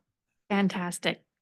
All right, so not a whole lot to update since our last commission call, but I will go through this list of our legislative tracker and provide some updates, and it is front and back, just so everyone can follow along. So first off, House Bill 404, if you remember, was Representative Petsky's bill, which would give the Department of Fish and Game the ability to deny public records requests that involved specific location data for wildlife. That has since been signed by the governor and will go into effect July 1. Senate Bill 1231 as amended, which was Senator Foreman's bill, which would require anyone with outstanding fines or restitutions for wildlife violations to pay those fines and restitutions before being able to purchase additional or future hunting licenses or fishing licenses. That bill has passed the Senate and is going to be heard in House Resources Committee tomorrow. So we will be present for that one. House Bill 468, which is the Rangeland Improvement Act, sponsored by Representative Raymond, has successfully been signed by the governor and will be in effect to July 1. House Bill 469, which was the muzzleloader season bill by Representative Mendai, which would allow for Sabbath's pelletized powder and 209 primers. That did die in House Resources Committee, so it is finished for the year and was unsuccessful. House Bill 484, which was Representative Kingley's yearly season setting bill. That bill is still in House Resources, and it is not looking very likely that it will make it through the legislative process this session. House Bill 592, which was formerly 485, which was the wolf and grizzly bear depredation account, which if you remember, Director Fredericks gave a quick summary of earlier in the meeting. That would allow for funds for reimbursement for depredation by wolves and grizzly bears to livestock producers, as well as money for non-lethal management options. That has been signed by the governor. House Bill 591, which was formerly House Bill 536, which was Representative Raymond's CWD quarantine captive cervid bill, which would essentially remove the double fencing requirement for a captive cervid industry if they are put under quarantine for exposure to CWD. That bill is currently sitting on the governor's desk as it passed through both the House and the Senate. Senate Bill 1404, formerly Senate Bill 1345, which was the open fields conservation officer bill. So essentially trying to add additional restrictions on law enforcement for entering private property. Obviously, our specific concerns are related to our conservation officers.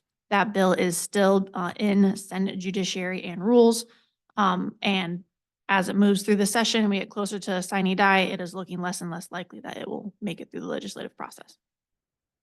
Senate Bill 1340, which was the bill by Senator Okonowitz, which would allow for big game tags or trophy big game tags in exchange for wolf harvest. That sponsor did agree to pull that bill and it has not proceeded. So it's essentially dead for the year. House Bill 612, which is the Wolf Depredation Control Board bill by Representative Boyle and Senator Harris, which would grant the Wolf Depredation Control Board the ability to compensate livestock producers for livestock loss, is currently sitting on the governor's desk waiting for signatures. House Bill 586, which is the bill by Representative Burns, that would require non-residents to purchase a shed hunting license before being able to collect sheds in Idaho, has passed the House, and it was held in Senate Resources until the call of the chair over concerns related to transport of sheds through the state of Idaho that originated in other states, as well as concerns related to youth that were not eligible for a hunting license in the state, being able to collect sheds. So Senator Harris reached out to Fish and Game asking us to provide some language related to those concerns in the bill, and that was provided. And that bill is being brought back up for a vote in Senate Resources this afternoon. And it is our understanding that those amendments will be incorporated and moved to the amending order. So we'll update you on that action later. House Bill 587, which was the precursor to House Bill 696. That hasn't moved anywhere because it has been replaced by House Bill 696. So 696, which was the bill that would put together a committee to come up with options for converting our non-resident hunting framework to a draw. That was heard in House Resources and sent to the House amending order with a suggestion of the addition of a sunset date for the committee. That is on the floor today at 11. And so I will provide an update on what happens to that after the floor today. And then lastly, just as a reminder, House Joint Memorial 10, which is related to grizzly bears, was held in committee and pulled by the sponsor. So that one is also not proceeding for the rest of the session. So 17 bills so far that we have discussed. Any questions from the commission? Questions, comments? Jordan? Like you knew. Thank you for this. This is awesome. Has there been any indication when sine die will become about? We are hearing that it is hopefully going to be in about within the next 10 days, roughly.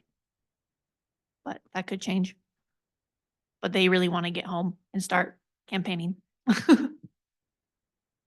Further questions, comments? Tim? Following our tracking of CWD and the recent presentation that we just heard, and moving forward with some good management practices, I'm going to be watching that Survey Day quarantine piece pretty closely. It doesn't exactly align with all of our conversations with managing CWD. Now, private ground and a different consideration than a commissioner has, but nonetheless, something I'm going to be watching very closely. Things can happen as far as disease. Very good. Any other comments, questions? Yeah, Mr. Chairman, just Ron? one quick one for Valerie. You said that there's going to be a committee hearing on 696 at 11 o'clock this morning. Is that correct? 696, the amended version is going to be discussed on the House floor today. The House floor today? Yes. Okay, and you will give us an update on that later today, or will we do the legislative conference call tomorrow? I can update you after I tune in. Director? And Mr. Chairman, so, and I don't think that means there's a certainty that it will be heard. It's on the calendar. Okay. Yeah, right. Any other questions, comments? Jordan? Just point of clarification, that means legislative conference call tomorrow will not happen because we just had it today, correct? If that's the will of the commission, I don't believe we'll need it. Okay. Any other questions, comments? Mr. Chairman, a comment. Director? We do have, so several of us will be out of state next week for our normal Thursday scheduled call. We certainly, Ellery's obviously capable of doing that, so the commission can do that if you desire. I think it's also to the point where there's very little to discuss and it may be able to be handled by an email communication. I don't think it'll be beyond the point of any commission decisions or actions and more just about an update at that point. So just for consideration. Okay, so probably no call tomorrow. Probably next week, one won't be necessary. We will get updates from Ellery, and important to note that when we get email updates, they come one way. We don't get to respond or deliberate unless we have an agenda meeting. I'll kind of watch that. At this point, it appears we won't need that meeting, but if we do, I will make that call with your help and plenty of time to get it agended properly. We get those emails blind CC, so be careful if you know, we can't talk about it unless it's agenda, at least a quorum of us. So we will adhere to that. Mr. Chairman. Very good. Thank you.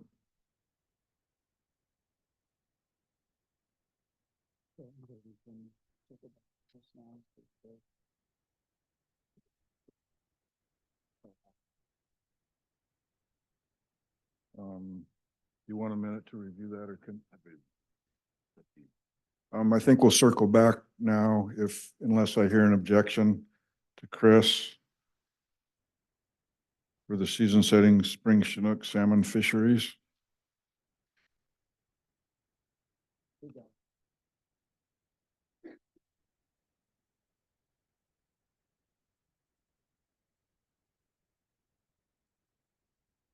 Okay, I'm back. Mr. Chairman, I guess I'd request a little bit of guidance from you on level of detail you want me to cover in this review of this proposal. You want me to read it verbatim or kind of hit the high points? Please hit the high points and then we'll go for questions beyond that. Thank you, Mr. Chairman. Okay, so what you're seeing on the screen and in front of you on your printed handout are the proposals for the spring's Chinook seasons that we reviewed during our first presentation today.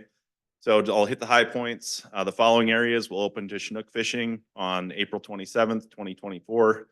The Clearwater drainage and all of the normal places that we operate spring Chinook seasons, the main stem Clearwater, the North Fork Clearwater, the South Fork Clearwater, and the Middle Fork Clearwater.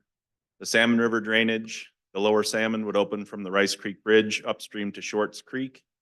The Little Salmon River would open from the mouth upstream to Smoky Boulder Road, and the Snake River drainage from Doug Bar Boat Ramp upstream to Hell's Canyon Dam. Closing date would be set for August 10th, 2024, or may be closed earlier by emergency closure order by the director. Fishing days in the Clearwater River drainage and all the rivers I just mentioned, as well as in the Lower Salmon and Little Salmon rivers, would be 4 days per week, Thursday through Sunday. In the Snake River, fishing would be open 7 days per week. Fishing hours would be in accordance with what is shown in the table in item D. Those fishing hours are generally daylight hours. For some of our other anadromous species, we do fish during the night, but for the purposes of being able to document harvest and make accurate harvest estimates, that's why we restrict our spring Chinook fisheries to daylight hours only. Limits for the Clearwater River Basin, as well as the Lower Salmon and Little Salmon rivers, the daily limit is 4 Chinook, only one of which may be an adult.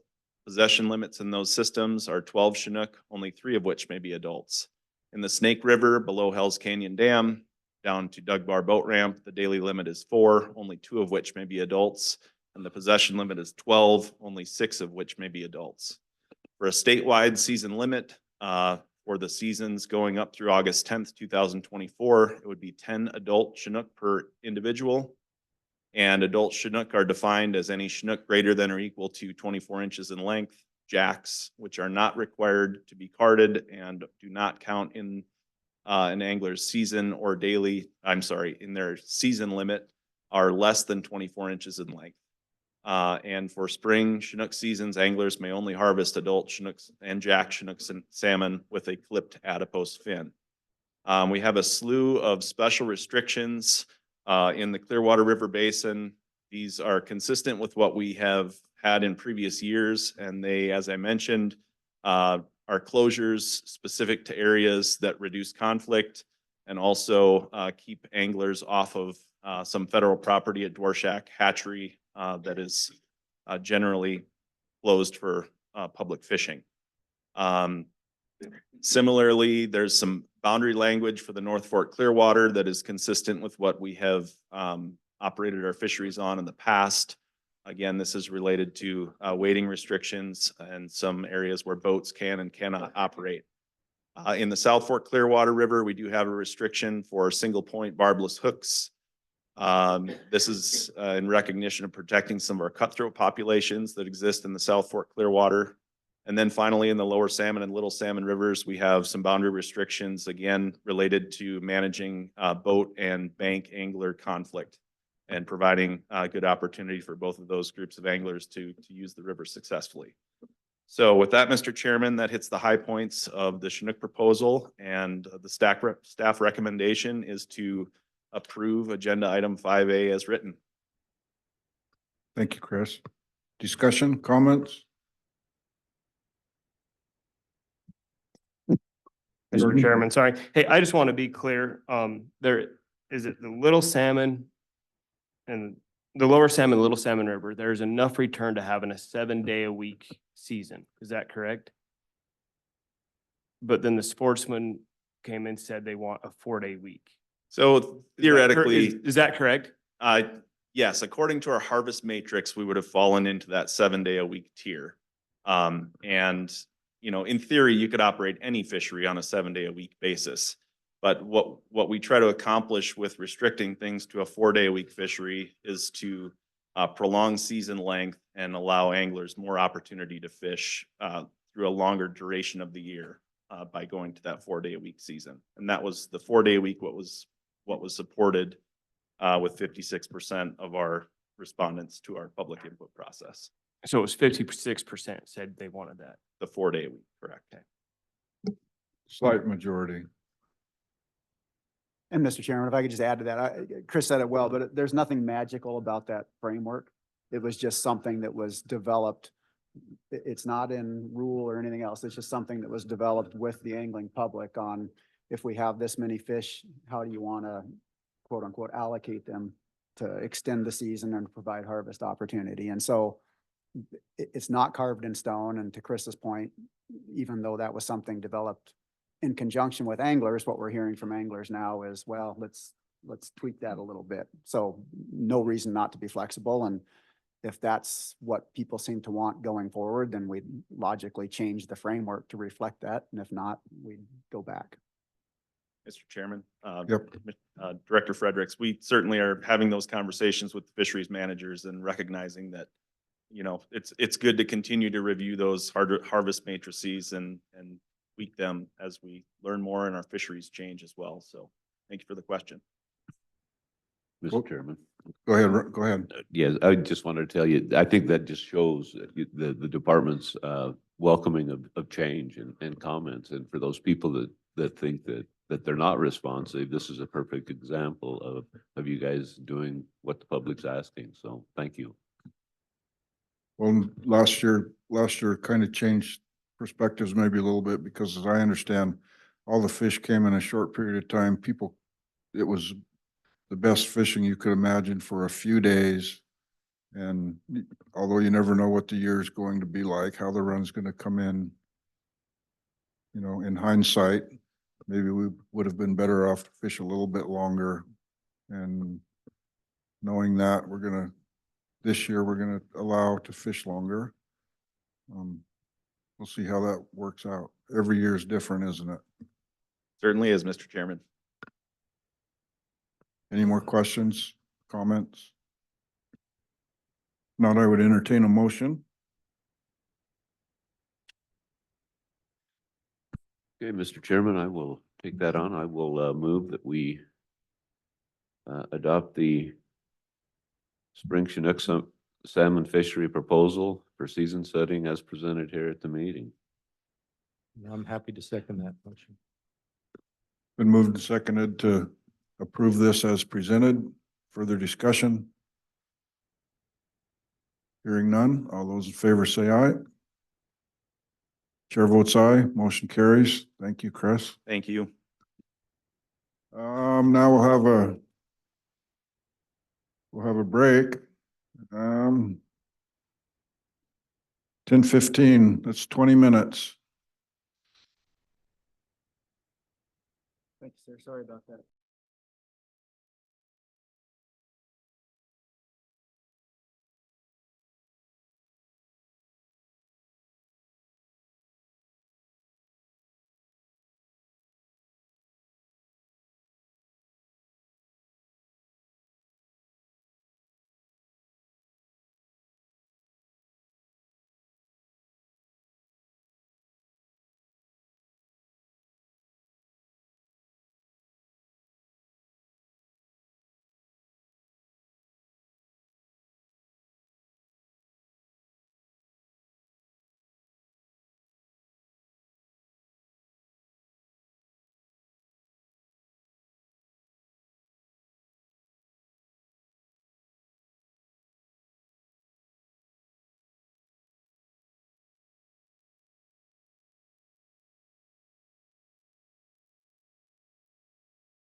Welcome back, everyone.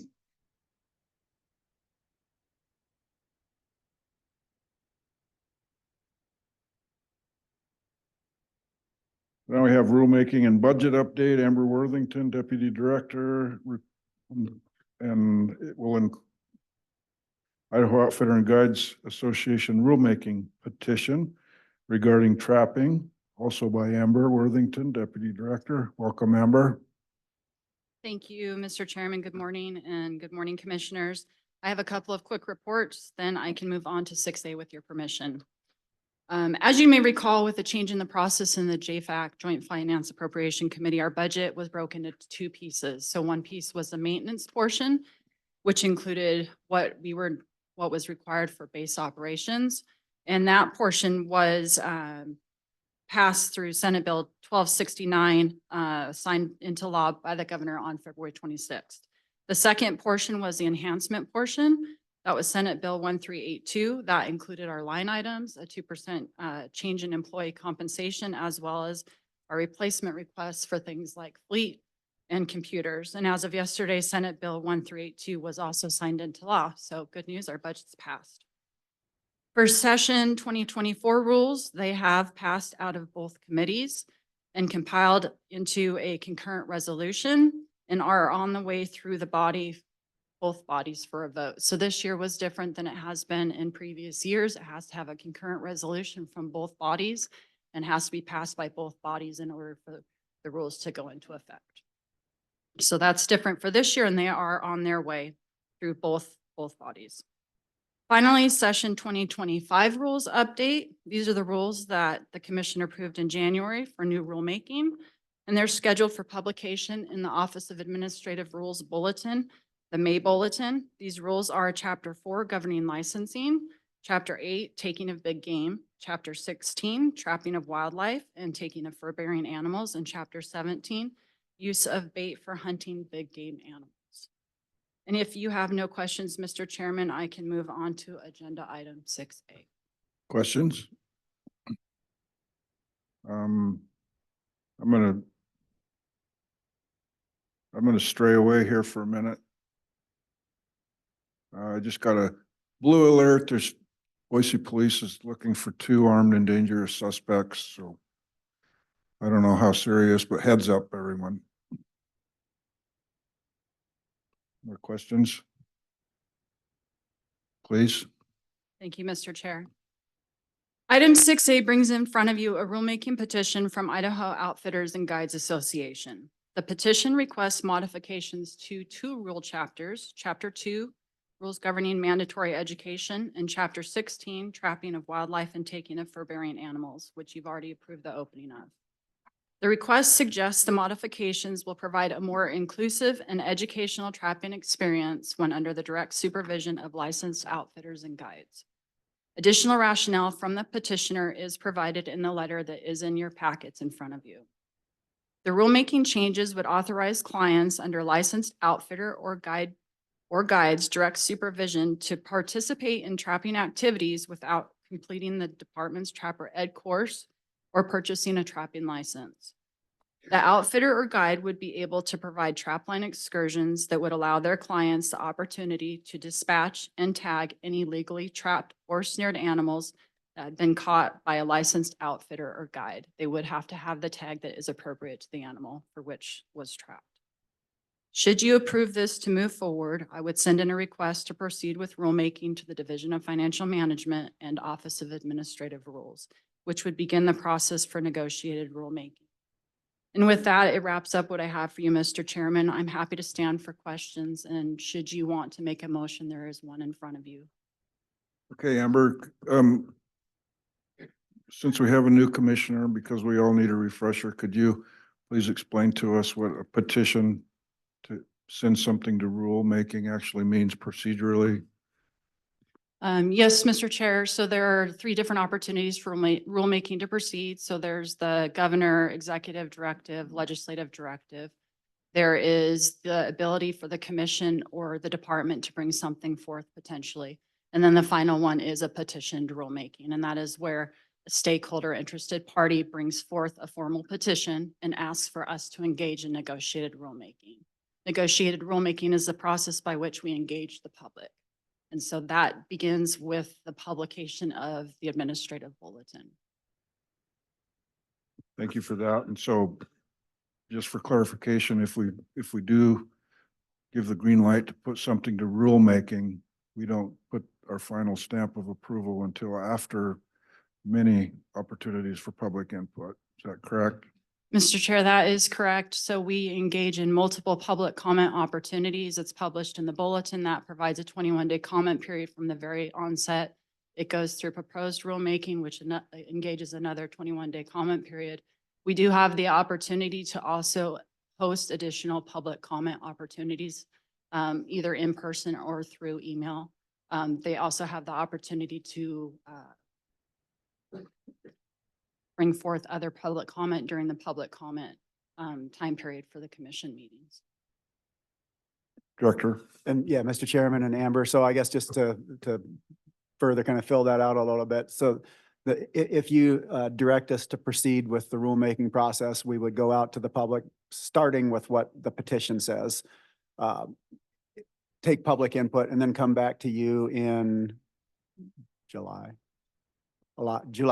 with a proposed rule. You would have the opportunity to tell us to either advance it or not advance it or modify it. We'd go back out to the public with that proposed rule and then take input, maybe shape that or not, and then come back to you one more time for to get approval to move that to the legislature as a pending rule. So year-long process, like the one we just went through on muzzleloader bullets, muzzleloader equipment, that will involve lots more opportunities for the public to engage and understand more about all of the things that we talked about last night, what this rule would or wouldn't mean. Okay, that said, we have in front of us Idaho Outfitter and Guides Association rulemaking petition regarding trapping. And I look forward to the discussion here. So. Any discussion? Mr. Chairman? Tim? Yeah, thank you. That's observation or comment from me just at this point. And as Director Fredericks just said, those who haven't had experience with it, the negotiated rulemaking process is thoughtful, it's iterative, and most importantly, it's transparent. It's not quick, it takes a while. And I say iterative because whatever is proposed at the beginning has a lot of input, there are twists and turns, and then we arrive at a final proposal July. So thanks, Director. I think it's important to know that. And through the negotiated rulemaking process, the commission, we're going to learn a great deal about the need, the possible means to implement, which there's all kinds of ways to implement stuff, and concerns surrounding this proposal. And for a variety of reasons, all good. And hunters and anglers for years have sought out the knowledge, the skills, and the experience of Idaho's licensed outfitters and guides. It's just been good for residents and non-residents, good industry. The petition requests an IDAPA modification to focus outfitter guide and capabilities for trapline excursions. So that's a new one. And trapline excursions as proposed, I'd guess they won't approach the participation in numbers of hunters and anglers, but nonetheless, it's likely an effective tool where particularly elk numbers aren't being met and in country that folks find hard to get into without outfitters and guides. And then a couple of thoughts. I have a concern that the proposed waiver of trapper education and the $29 trapper license requirements, it's kind of, I've been fussing about that in my head. As the director indicated earlier this morning, there are exceptions to other undertakings for hunting and angling in Idaho, and they've been applied elsewhere. Yet I think we need to be measured and thoughtful, mindful, that when the commission makes exceptions, it opens doors. There's always unintended consequences. There's folks that have been hanging fire in their own areas of interest that may want an exception. And it becomes harder and harder as an outfit builds exceptions over time. And I'm talking over time. It takes years, maybe decades to defend why we wouldn't do another exception in another. So just a thought there. In trapper education, we all know it's not onerous. I believe if I have my numbers right, there's a I call it the basic course, but it's 6 hours, costs under $10, 9 something. And then there's a 8-hour wolf course. They can be combined into like a weekend as well. And they're both under $10. But what I think is important to think about is by waiving education, these short courses, we may lose the opportunity to build advocacy for trapping in Idaho. You look around some states and there's a lot of critics of trapping. This commission supports it wholly. But when you waive the education, we lose the opportunity for advocacy. And what I mean is, whatever class you've all taken, whether it has to do with hunting, angling, or tying flies, or you name it, just human nature, you leave there as an advocate. You're part of a group that has shared interests and experiences. So I think we need to be mindful on that. And when I say we, I mean all of Idaho. This isn't just a commission endeavor. This is a negotiated rulemaking that everybody out there that wants to make a point needs to and step forward. So we don't know where it's going to end. So, Mr. Chairman, I thank you. I just wanted to make those observations as we go in, and I hope folks have listened to my observations and comments, and perhaps it will help shape the ultimate proposal. Thank you. Thank you, Tim.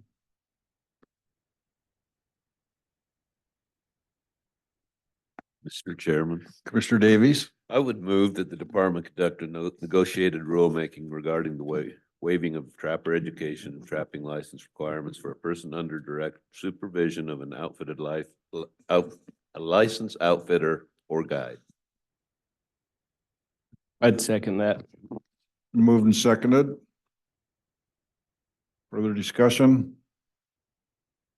You have comments, Director? Yeah, Mr. Chairman, just a brief comment. So we did hear last night the concern expressed about if this activity were to be allowed by rule, that opens the question of whether an outfitter can conduct that activity on federal land.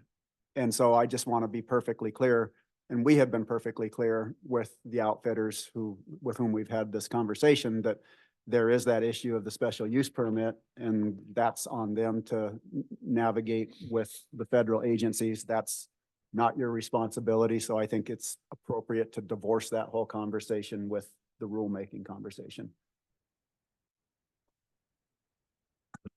Any other comments? Yeah, Mr. Chairman, just to follow up, I realize that this is going to be a sticky situation. I think there's going to be a lot of public involvement. I think that it's going to be an interesting process, but I do feel like it's something that the Idaho Guides and Outfitters Association has asked for, and I think that it's something we should at least consider doing. So I'm urging my colleagues to vote in favor. Very good. Anyone else? Mr. Chairman, if I might. Yep. I think this is a really good opportunity to engage the public. The alternative is for the public to potentially not be engaged in the process should it go to the legislature instead first initially. And so we have opened up the doors for the public to be able to go through the negotiated rulemaking process, to have as much input as we possibly can. That has a lot of power and force, as we saw with the muzzleloader bill that was trying to go through this year, and then it didn't pass, and it was largely on the backs of the folks that did weigh in during the comment period. So, Very good point, Amber. I share some of Commissioner Murphy's concerns. I know that this is a emotional topic for a lot of people here. I think maybe what was expressed as far as opposition to it versus what it will really amount to. We're talking about a trapper being able to take someone out with them on their established trap line under their license. And at the end of the day, maybe who gets to shoot the wolf? And I know that's an emotional topic for many people here, and I'm sensitive to that.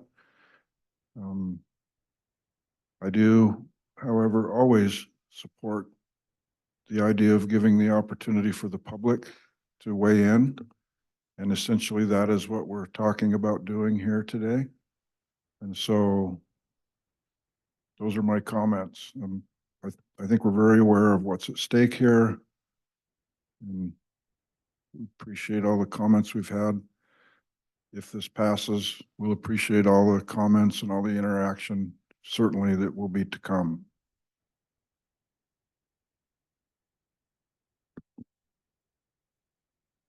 No one else? Only, Mr. Chairman, the only comment that I'll make is that in reviewing our elk plan, it seems to me that some of our more remote areas that aren't accessible to trappers, that the outfitters that have a vested interest will take a better interest in trying to control that wolf population that isn't roaded, isn't accessible. And I think it speaks volumes that the Trappers Association support this proposal. So, Anyone else? Further discussion? Hearing none, all those in favor say aye. Chair votes aye, motion carries.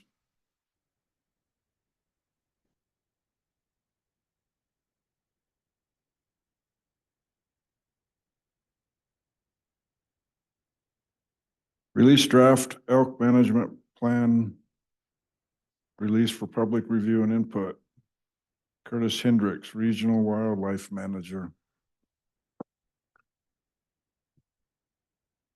Chairman Ebert, Commissioners, and Director Fredericks. Once again, my name is Curtis Hendricks. I'm the Regional Wildlife Manager in the Upper Snake Region. And I want to thank you for the opportunity today to present an overview of the revised draft Idaho Elk Management Plan. The intent of this revision is to guide elk management activities in Idaho through 2030. Before we dive into discussions about the updated elk management plan, I just want to take a moment and give some context or provide some background as to elk population performance across the state. More importantly, I want to steal some of Toby Boudreau's thunder here. So, but within the state, we have 22 zones where we have defined elk management objectives for both cows and bulls. And in 17 of those 22 zones, bulls are meeting or exceeding our management objectives. And in 13 of those 22 zones, we're meeting or exceeding cow management objectives. And when I look at that map on the cow management objectives side, I would wager everything I have that the true number on that, if we were to do surveys again today, would be that we'd have 16 of our 22 zones meeting cow management objectives, with changes made in the Palouse, the Smoky Bennett, and the Palisades zones after their last surveys in trying to increase cow numbers. My bet is that the more realistic number would be that as of today, we'd have 16 of those 22 zones meeting cow objectives. So broadly speaking, elk are performing well across the state. That's not to ignore the fact that we have some places where we have ongoing challenges and we need to stay focused and try to do things we can to improve elk populations, specifically in the central part of the state and in some of those game management movements as we move north. So again, I think if you're an elk enthusiast or an elk hunter, Idaho's a pretty great place to be right now. So back to the plan. Why now? Why do we need an update or a revision? Well, I think if you look on the cover of the old plan, it clearly states that it's going to expire in 2024. So we got to get it done. But I think there are far more meaningful reasons rather than an expiration date for us to review and refresh the elk management plan or any other management plan for that matter. Traditionally, or over the last number of years, we've been on about a 10-year rotation to where we review and update management plans, but in an attempt to keep species data updated, management strategy timely, and focus topics relevant, department leadership has directed staff to try to update management plans on a more consistent basis with a target of being around every 6 years or so. Thus, you'll see on the updated management plan, it's covering a time frame from 2024 through 2030. So a revision, what does this mean? Well, we're not looking to totally blow up or overhaul our elk management philosophy across the state or restructure framework significantly within this revision. A lot's changed since 2014, but I think it's important to remember that a lot has stayed the same as well. Within the updated plan, things that have been priorities in the past will stay central to elk management in the future. These would be things like the A and B tag zone system, a desire to provide ample annual hunting opportunity while at the same time providing diverse hunting options for our public. You know, these would be things from youth and antlerless hunts all the way up to those highly sought after mature bull opportunities. A continued focus on addressing and reducing social conflicts as they relate to damage and depredation on private lands, and making elk management decisions by interweaving the best data and science we have with public input and hunter desires. So those have been kind of some of the core principles that have guided elk management in the past. So what's new? Well, actually a lot.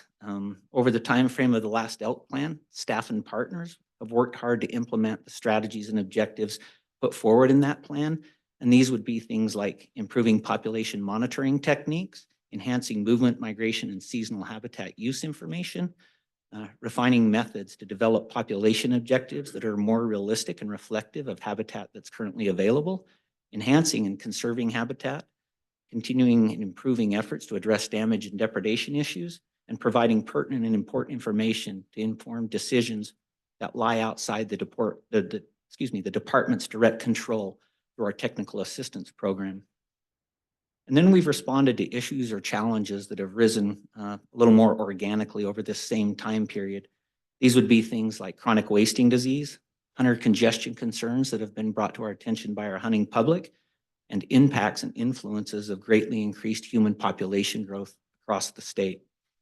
So the updated plan consists of a combination of essentially three things: old priorities that are still relevant, new information and data derived from work directed by the old plan, and these other topics that have become priorities over the last couple of years. I'd just like to take a few minutes and touch upon some of these more important pieces of the new elk plan in greater detail. Habitat improvement, restoration, and conservation will continue to be a major focus. Likely no other single factor will influence the persistence of healthy elk populations as that of ensuring that there's highly functional and secure habitat across the state. The draft plan provides direction and strategies for department staff and partners as they work towards these goals. A continual challenge for staff is the evaluation of how zones are functioning and if some level of zone modification could improve management. These considerations are not done lightly because the ripple effects that result when boundaries or zone makeups are altered can be considerable and far-reaching. This said, this draft plan does propose a couple of zone boundary changes, with the proposed changes being focused on better aligning elk management priorities and addressing depredation concerns within the same zones, and generally propose moving one game management unit from one zone to another. In total, 4 zones would be modified with the recommended realignments. Specifically, these changes would be taking game management unit 38 out of the Owyhee zone, moving it into the Boise River zone, and then breaking out game management units 68A and 53 out of the Snake River zone and merging them with the Big Desert zone. Once again, I want to reiterate that the motivation or justification for these changes are to address ongoing depredation concerns or reducing elk populations or getting on the top of elk production in places where we don't want to see expanded elk densities. Improving our information and expanding our toolbox relative to population monitoring has been an ongoing focus, and this plan seeks to capitalize on that work and build upon it. As has been presented before, the wildlife research staff, in combination with regional biologists and academia partners, have been working on methods to estimate deer and elk abundance using remote cameras. In this plan, we're using this work and research by proposing elk population management objectives in game management units 1 and 6 in the Palisade zone using abundance estimates generated from cameras. Having a valid method to monitor populations in systems where we previously did not really is a big deal for managers and our public, and we're really excited about this work. We're committed to refining this method and using it to establish population estimates, or population management objectives for the rest of the getting out of my region for the Panhandle zone. And we look we're excited about the potential of applying it in other parts of the state where appropriate. Tied to population monitoring, most of you have likely also heard about the integrated population model that we're currently using to assess mule deer populations across the state. Teams are in the process of developing a similar model for elk that would allow managers to more closely track population fluctuations and generate population estimates on a more regular basis. The elk IPM will be rolled out during the life of this plan. In this plan, we're proposing to revisit the population management objectives for the Lolo zone. If you recall, back in November, Deborah Monzingo presented a project that produced a model that incorporates habitat quality and quantity metrics to establish how many elk a given landscape can support. We've used this model to develop population objectives for the Lolo that are more realistic and meaningful based on current habitat conditions. I want to stress that we're not giving up on the Lolo, but rather using new information and good science to guide us as we work to restore it. I want to thank Deb, the Region 2 staff, and others for their commitment and hard work in developing this tool, and I'm excited about its value and potential applicability in other portions of the state. A major consideration for elk management in Idaho is seasonal migration and winter range habitat. A significant development since the inception of the last plan has been Secretarial Order 3362, which directs the Department of Interior to assist states and other cooperators with conserving and managing priority big game habitat. In this plan, we're incorporating the work done by Idaho Fish and Game staff and others in relation to Secretarial Order 3362 to identify management objectives and strategies as they relate to migration and movement of elk statewide and in specific elk zones. These objectives and strategies directly link the elk plan to Idaho's action plan for big game migration and winter ranges. The action plan is a living document that is reviewed and updated regularly. To date, 23 elk migration routes have been identified, and staff continues to gather data to improve established route information, as well as to identify other important seasonal habitat. So no news to those in this room, but the detection of chronic wasting disease presents some new challenges to managing elk and elk populations in parts of the state. There's still a lot to be learned about CWD and elk, and in this plan, we're proposing objectives centered on doing just that, with the focus being on continued monitoring of prevalence in areas where CWD has been identified and continued surveillance for new detections across the rest of the state. The elk plan references the department's CWD management strategy, but does not propose specific population objectives based on CWD. And although CWD has become a major focus, this plan identifies the need to continue to gather information and work with partners in managing and mitigating other health issues related to elk. Our ability to maintain robust elk populations in many zones is directly tied to our work with private landowners in addressing damage and conflict concerns. House Bill 230 in 2017 provided increased funding, personnel, and resources to help manage or mitigate these challenges. This plan seeks to maintain the momentum we have in this arena and to try to help maintain tolerance in those areas where elk damage continues to be a challenge. The last item I want to touch on in the draft plan is population growth. Idaho's human population has grown by 17% since the adoption of the 2014 plan. The draft plan identifies new and ongoing challenges with managing elk in a state experiencing rapid population growth, and identifies objectives and tools managers can use to mitigate some of those impacts.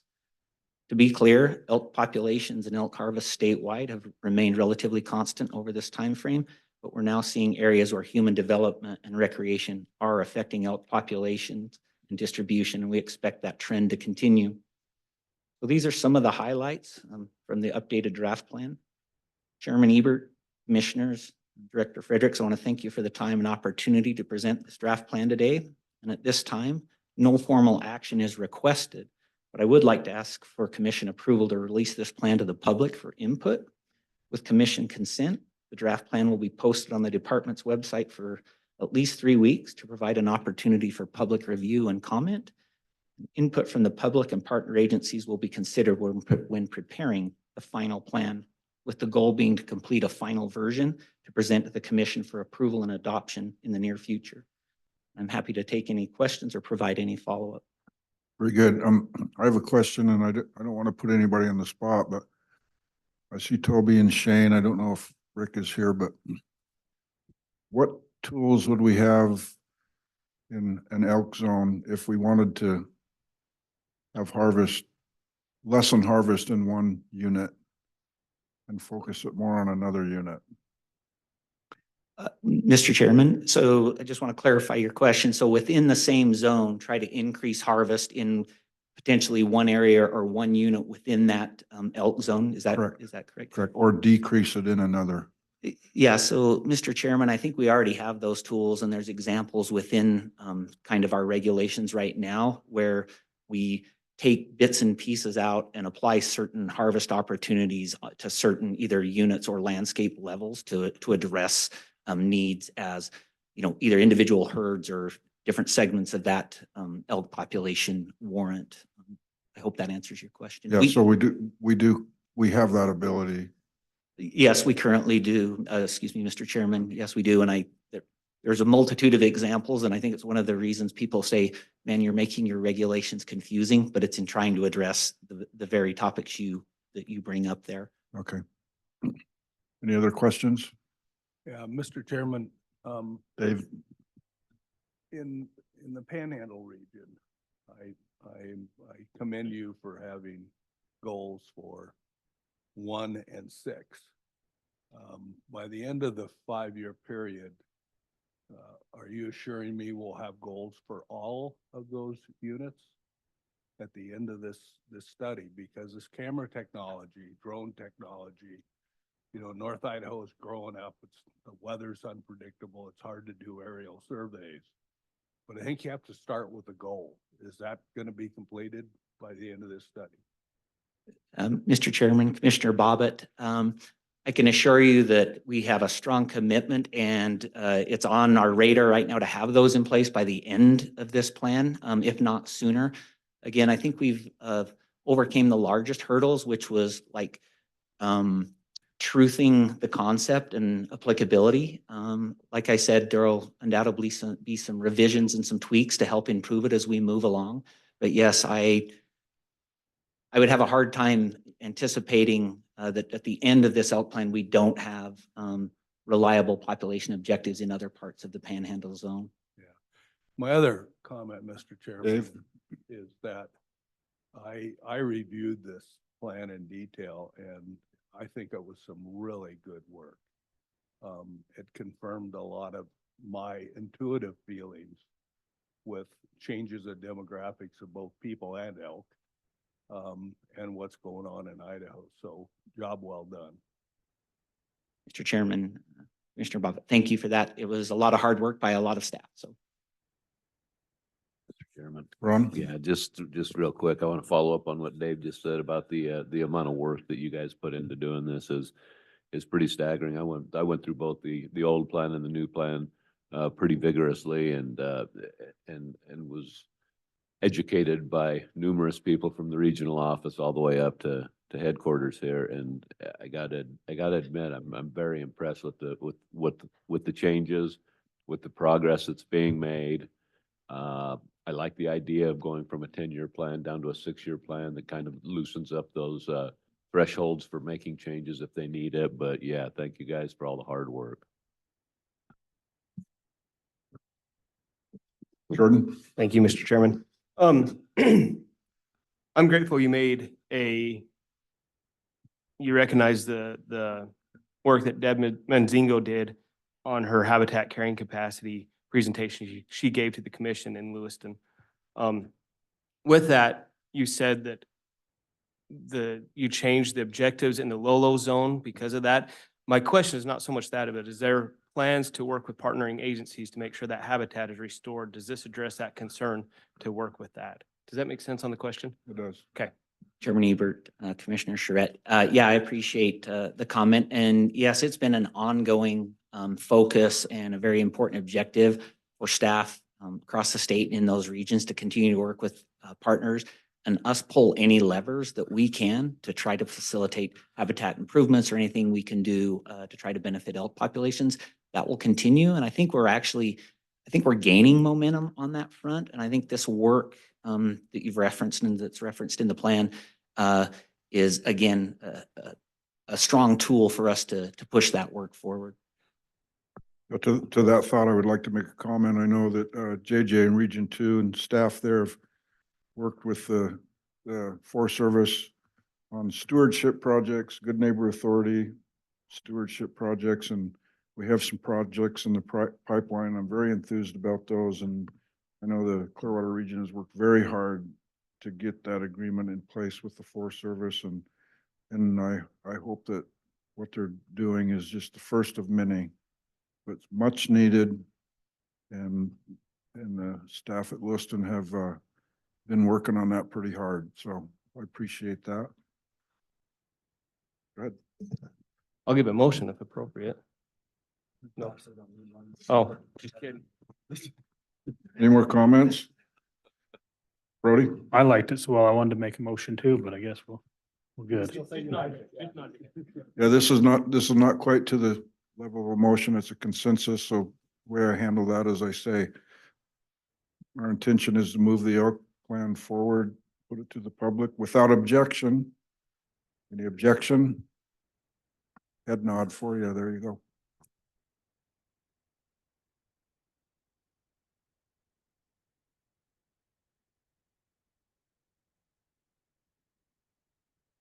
Deer and Elk status update. Toby Boudreau, Deer and Elk Program Coordinator. Hi, Toby.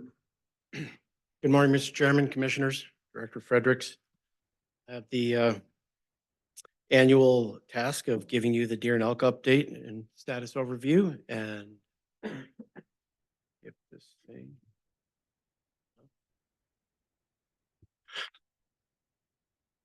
Wow, I didn't mean that slide to do that. So just for a refresher, so we're going to start with whitetail deer, and just for a refresher, the map looks a little complicated.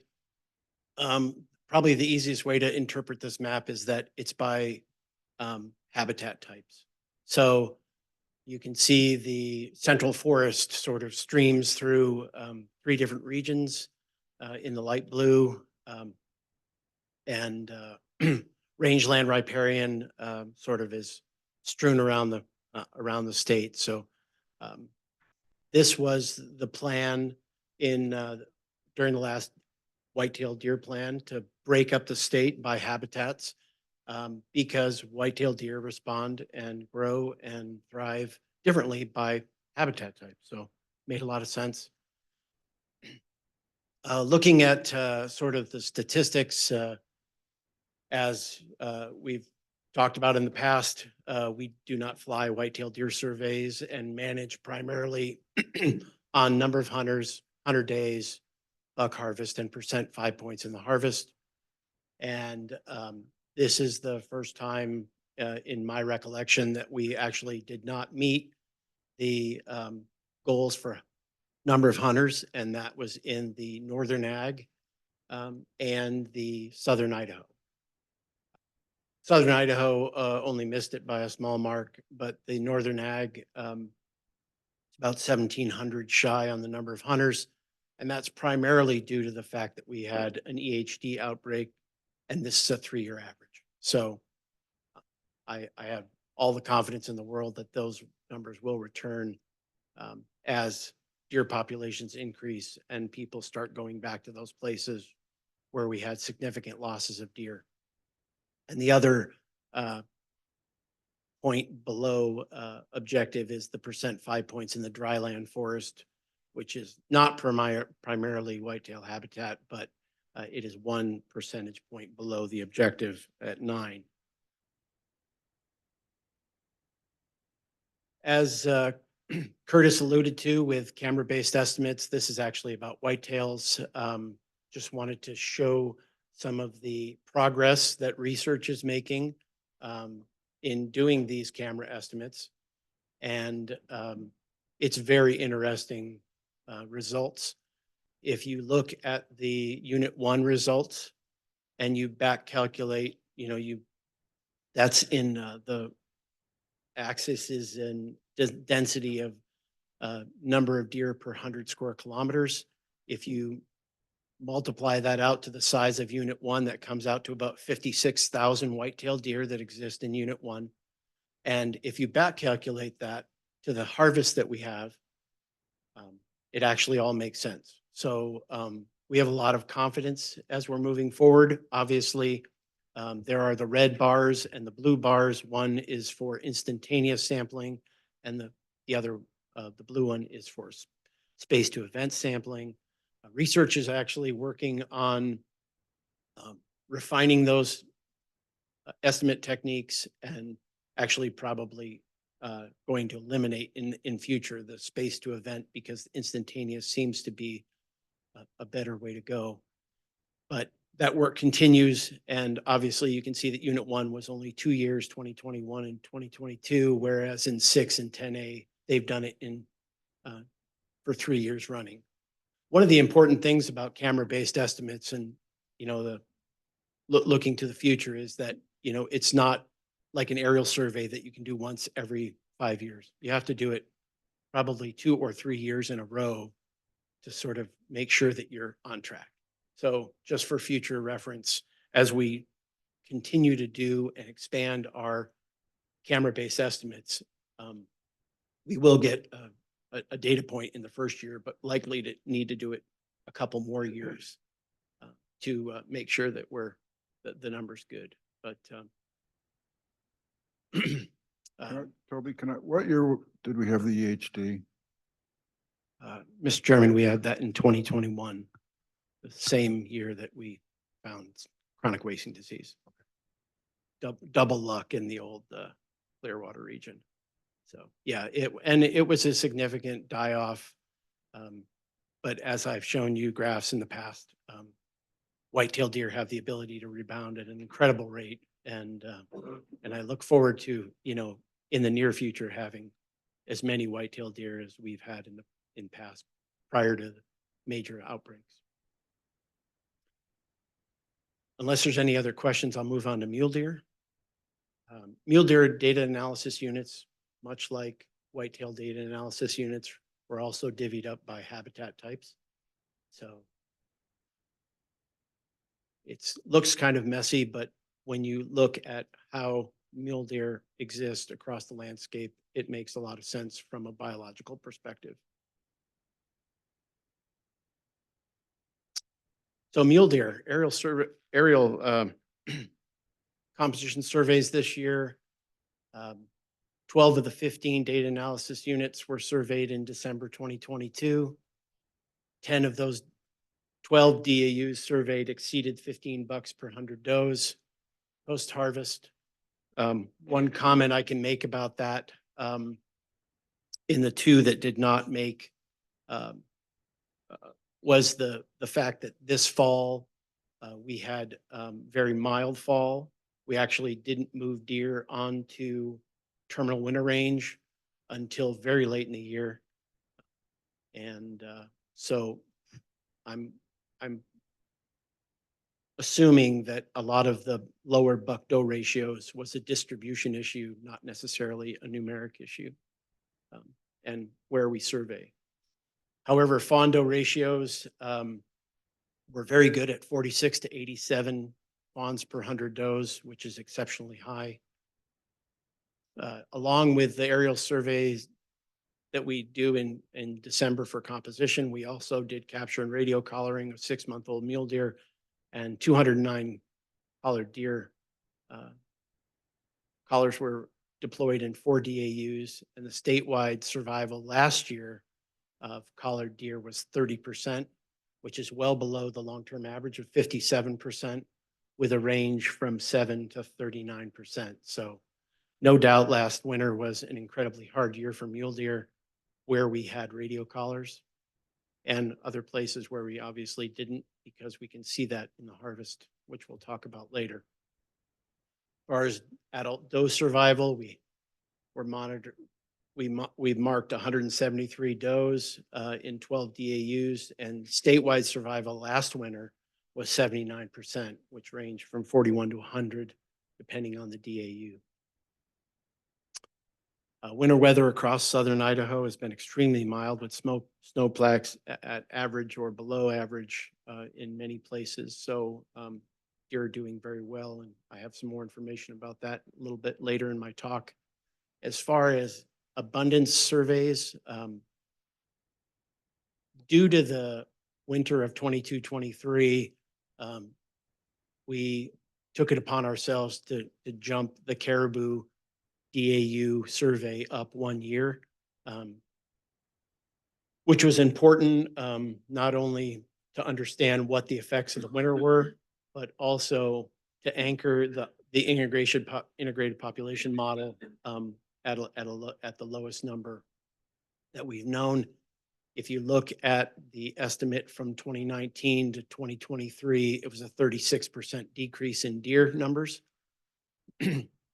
Remembering that in 2019, we actually weren't at the peak of population because we were still coming out of the 2016, 2017 winter. Sort of, the overarching thought here is that, winter definitely affects mule deer and sometimes worse than others. And 36% decrease in the 2023 population is actually less than I thought it would be. I thought we would have a higher decrease in population than we had. So that's a good thing. There were places in the caribou that actually deer survived better than they did in the worst places, like Unit 76. In Unit 72, they definitely survived at a higher rate than they did in other places. And the other winter deer abundance survey was the Lower Salmon, Unit 14, where the population went from 2,276 in 22 to 1,628. Some of that could have been related to the fact of poor winter conditions, mild winters everywhere, but also the fact that we are reducing and trying to reduce the Unit 14 mule deer herd due to chronic wasting disease.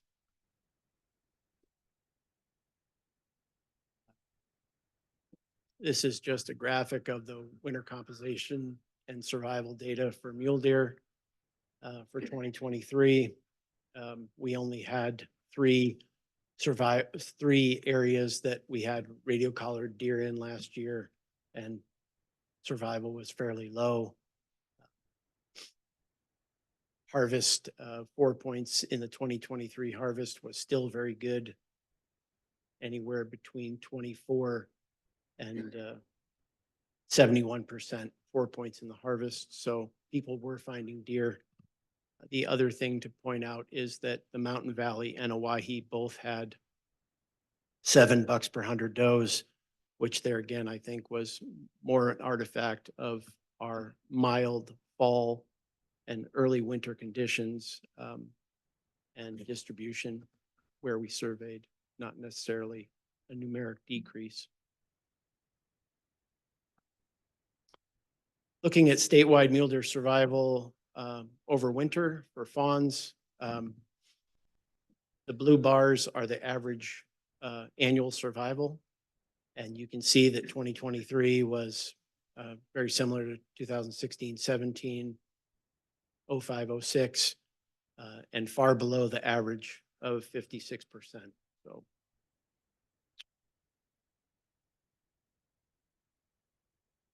moving on to statewide annual doe mortality, obviously, I don't know why the years didn't come up on there. I swear they were there yesterday.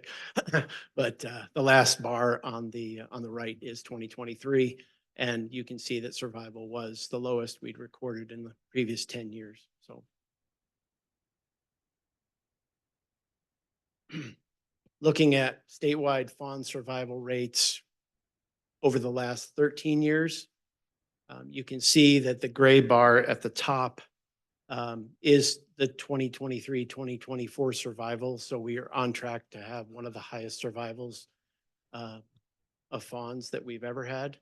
And obviously the 2022-2023 survival was one of the lowest we ever had. So things are looking up, and as a mule deer biologist, I will remain optimistic until proven otherwise that we are on the uptick.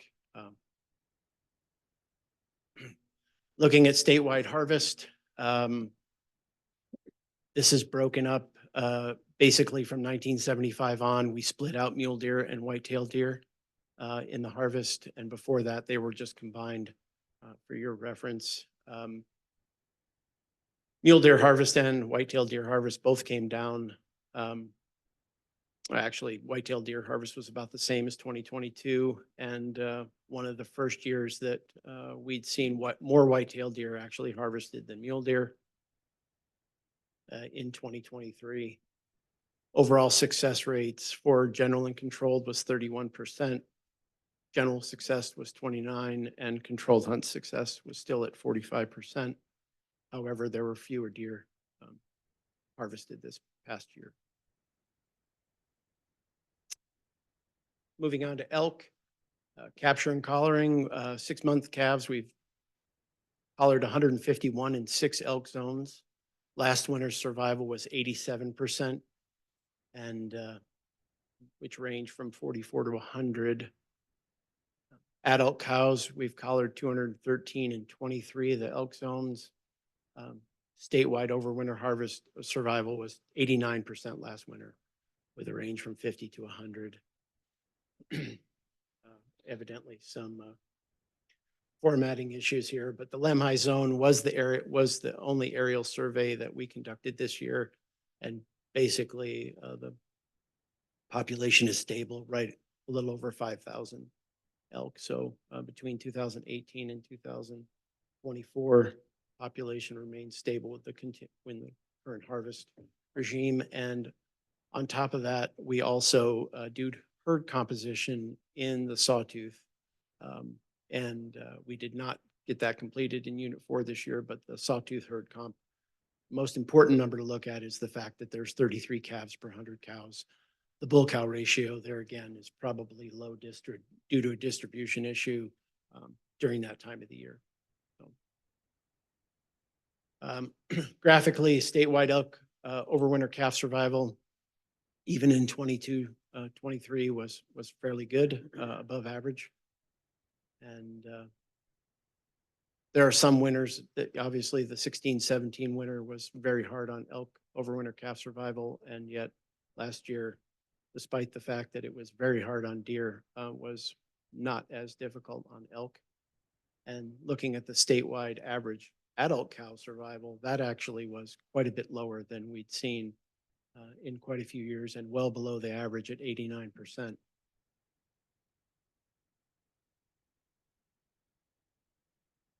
This is the elk population objectives and where we're at in proportion to those objectives.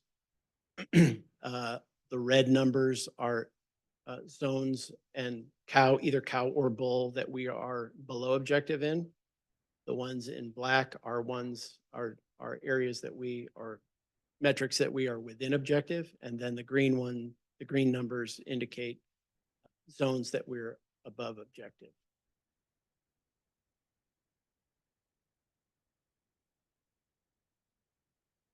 And bull cow ratios and calf cow ratios seem to be doing well throughout the state. As Chris Hendricks brought up earlier, these maps of bull and cow population objectives, the only change from the last time we talked was that the Smoky Bennett cow elk population is slightly below the objective.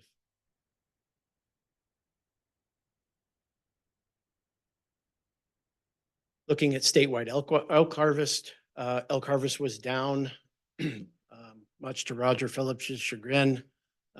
He was hoping that we would harvest more than 20,000, but it was at 18,500 estimated harvest. And I believe a lot of that, and it's not my excuse because no, I did not get an elk this year, but that distribution was definitely skewed due to the extremely mild conditions. elk stayed on summer range a lot longer, and the people who were looking on terminal, either transition or terminal winter range, were not finding elk at all. So obviously, people did get after them and find elk, but I'll use that as my excuse for 2023. And I don't think there's actually been a decrease in the number of elk on the landscape. I think it's more of a distribution problem that we saw lower harvests. Success rates were similar to previous years at 21%. General season success was a little bit lower than we'd seen in the past, and then controlled hunt success rates were average. Also looking at camera-based estimates for elk populations, those have actually been completed in units 1, 6, and 10A. And there again, pretty amazing technology. And I look forward to the future when we can actually, as Commissioner Bobbitt mentioned earlier, start to use this technique in more areas. And I know that the Panhandle region is planning unit 3 and 4 for this coming year. And I know that we have purchased all the batteries and cards to use for the existing cameras. So they'll be putting out an array in those two units to start to collect the data to get those estimates in those units also. So I look forward to that. And obviously, as this technique is refined, we will apply it in more areas. It's not, as far as expense wise for aerial survey versus camera, it's sort of evened out because there's so much more manpower involved in camera-based estimates. But in those areas where you can't fly, or you've got misrepresentation because of distribution, because elk are elk and they move in different ways almost on an annual basis sometimes. I think this is a very good thing for the future and will help Idaho Fish and Game manage elk in a lot of places that we can't currently set population objectives, but we will be able to in the near future. Looking at the snowtail data, Rick showed you last year's grim picture, and this is from 2 days ago or 3 days ago. And obviously, the northern half of the state is below the 100% mark, which is never very good. And southern Idaho seems to be doing quite well. I think that we will end up, I don't think we're going to have any adverse mortality events, but the winter is clearly not over yet, despite the fact that it's 70 degrees in Boise.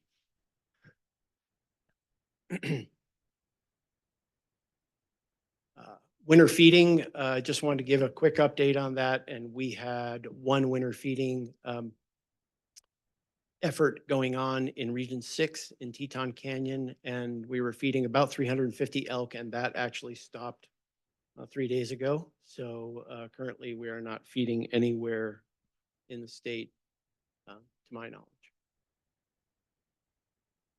With that, that concludes my presentation. If anyone has any questions, I'd be glad to stand for any. Thank you, Toby. Questions, comments?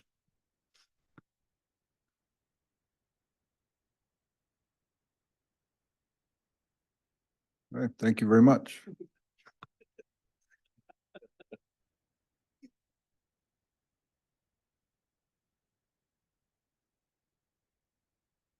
Migratory game bird seasons preview, Jeff Canetter, Upland and Migratory Game Bird Program Coordinator. Jeff. Good morning, Mr. Chairman, Commissioners, Director Fredericks. Appreciate the opportunity to talk about a very diverse group of birds and hunting opportunities that are provided in Idaho. I think it's a good reminder that there are over 44,000 people over the last 10 years on average that buy a migratory bird permit in the state of Idaho. And you can think about the diverse opportunities from the early season hunting for doves in September to the part of the winter chasing ducks and Canada geese to early winter or late winter and early spring hunting for white fronts and snow geese. I'd also like to highlight that, at least within the Pacific Flyway, Idaho hunters consistently harvest more Canada geese than any other state in the Pacific Flyway, typically rank within the top 3 or 4 for ducks, and are only behind Arizona and California for the harvest of mourning doves. So Idaho does play a role in the Pacific Flyway. My goal today is to provide a very brief overview of how we manage migratory game birds in the state of Idaho and the Pacific Flyway. I'm going to talk a little bit about the adaptive harvest management, the federal frameworks and the decision space that states are left with. And we do that with zones and splits, hunter opinion surveys. I'll review the commission action from 2023, as well as touch on the proposals that we're scoping in 2024. All right, so when it comes to migratory game bird management, it all starts with the Migratory Bird Treaty Act in 1918. And this act implements 4 international conservation treaties that the U.S. entered into with Canada, and that actually started in 1916, prior to the actual finalization of the act. Mexico in 1936, Japan in 1972, and Russia in 1976. And what this does is it provides authority to the Secretary of Interior to determine when hunting can take place. The Fish and Wildlife Service is the lead federal agency for managing and conserving migratory game birds in the United States. However, because migratory birds don't really obey political boundaries very well, migratory bird management it's a cooperative effort. So the states within the Pacific Flyway participate in this process as a member of the Pacific Flyway, as do states in other parts of the country in the Atlantic, the Central, and the Mississippi Flyways. Moving on to adaptive harvest management. This was something that was implemented in 1995, and this was in place to annually set duck hunting regulations within the United States. This approach provides a framework for making objective decisions, and it identifies optimal regulatory decisions and alternatives for annual hunting seasons. Currently, the information that is used for setting the 2024 regulatory decisions is data that was collected in 2023. And it's also important to recognize that there are special harvest strategies used for some of the less common ducks. Canvasbacks, northern pintail, and scaup have their own harvest strategies. There are 3 regulatory alternatives for each flyway. There is a restrictive, a moderate, and a liberal package that is available for each flyway's consideration. In the Pacific Flyway, a restrictive season would be 60 days long. It would occur from the Saturday nearest October 1st to January 31st, and there would only be a 4-bird daily bag. The moderate package would be 86 days long. Saturday nearest September 24th to January 31st. It would have a 7-bird bag with only 5 mallards in the bag. And then the liberal package would have 107 days from the Saturday nearest September 24th to January 31st, a 7-bird bag, 7 mallards. This is the framework that we've been in since about 1995. So you can see, again, we have been in this framework since 95, but the framework itself has changed a bit. From 95 to 01, that framework was from October 1st to the Sunday closest to January 20th. From 02 to 18, Saturday nearest September 24th to the last Sunday in January. And from 2019 to the present, from the Saturday nearest September 24th to January 31st. So this is equivalent to currently the Migratory Bird Treaty Act only allows for 3.5 months maximum to hunt migratory game birds, which is 107 days.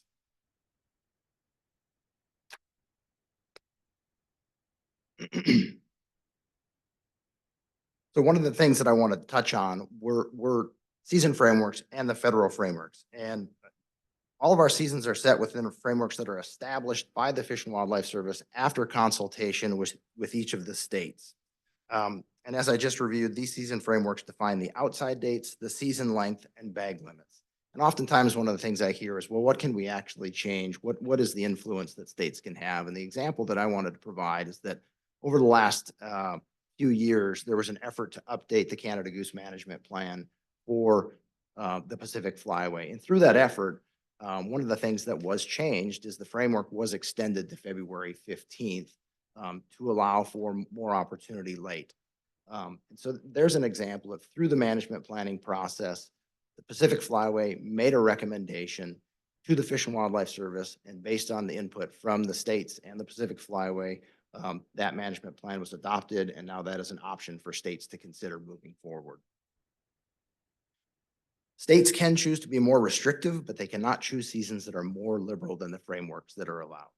So what can states choose on an annual basis?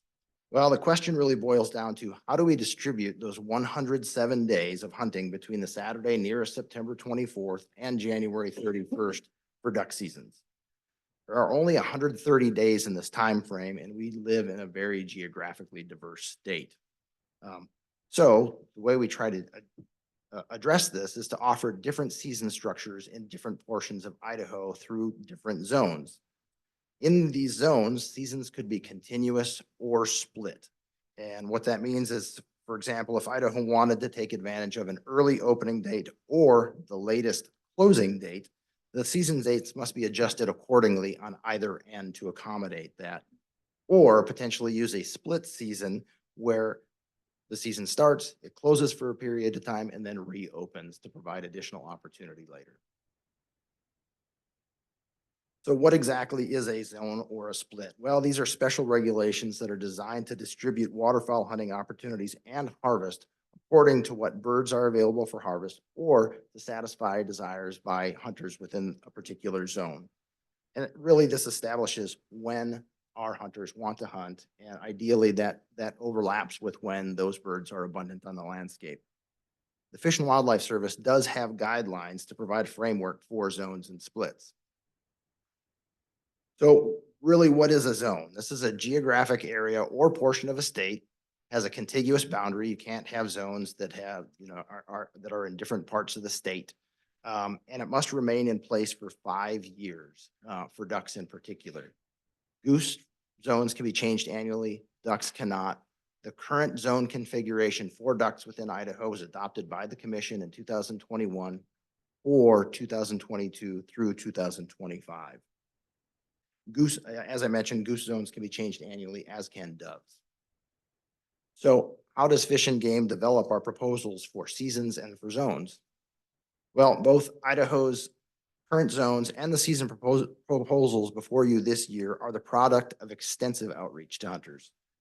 This is with the intent to understand the preferences of where and when hunters want to have that 107 days placed within that 130-day time frame or so. So we've been conducting these surveys since about 2012. We've conducted mail, web-based surveys to obtain input from hunters on their preferences on how to structure migratory game bird seasons. This is for ducks, geese, and doves. And this also helps us determine how to structure our zones that are within the confines of the federal regulations. The feedback from these surveys is then used to help guide the season setting process during the following 5 years. This aligns with the frequency with which zones can be changed for duck seasons. So as such, the department is about to kick off a survey for goose hunter opinions. And then over the next year and a half or so, we will be conducting another survey for ducks and doves to help inform the next zone setting process for the upcoming 5-year period from 2026 to 2030. So I just wanted to highlight a few things from the 2020 hunter opinion survey, and this is specific to ducks. Most hunters prefer continuous seasons. So this is a season that starts on a specific date, runs straight with no closures, and then ends on a specific date. There is no gap in the season. Hunters in Southwest Idaho generally prefer seasons that start and end later, and we've certainly heard people testify to that in previous years. And hunters in much of Eastern Idaho prefer early seasons. This is just a reminder of the commission action from May of 2021.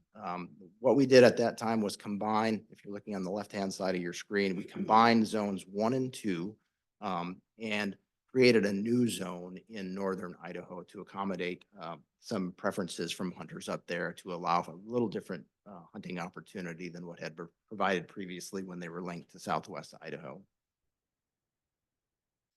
And then also wanted to take a real quick look at what was approved by the commission in April of 2023. The duck, snipe, and coot season in zones 1, 2, and 4 all ran from October 7th to January 19th. This was the first Saturday that was available in October. And in zone 3, there was a fixed season structure that ends on the very last possible day of the framework, January 31st. So that is a fixed season, starts on October 9th, runs through January 31st. October 19th can fall on whatever day of the week. Sometimes it's a Saturday, sometimes it's not, but that's the structure we're currently in. So with that, I wanted to provide an overview of what we are currently scoping for the 2024 and 2025 seasons. I'll start with duck, snipe, and coots.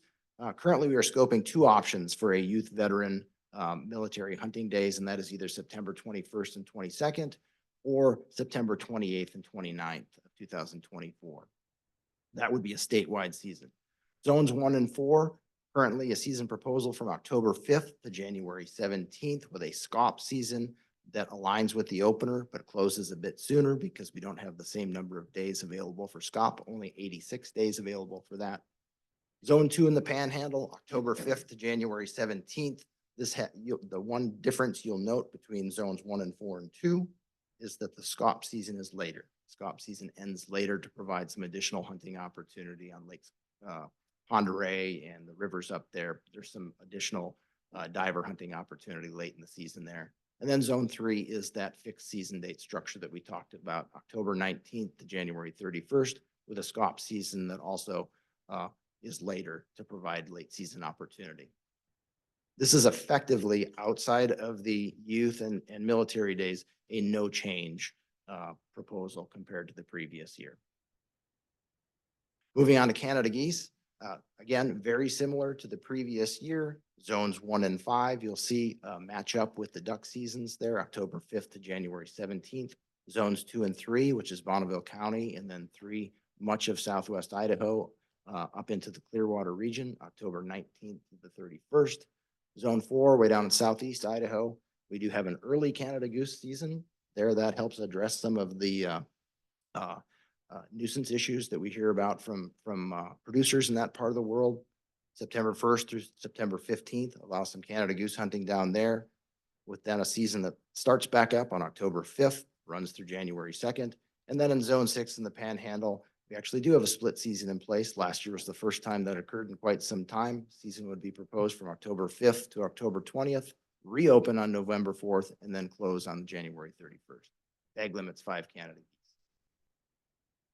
Light goose proposals, lots of different zones here to allow a lot of different opportunity, but in zones 1, 5, 6, and 7, October 5th through January 17th, this aligns with the duck hunting opportunity there, where we have fewer light geese that come through at any other time of the year. In zone 2, we have a season structure that allows some harvest early in the fall, October 5th through December 10th. Some of those snow geese stop over in the fall and then show back up in the late winter, early spring. So we have an opportunity to reopen that season February 1st, run it through March 10th.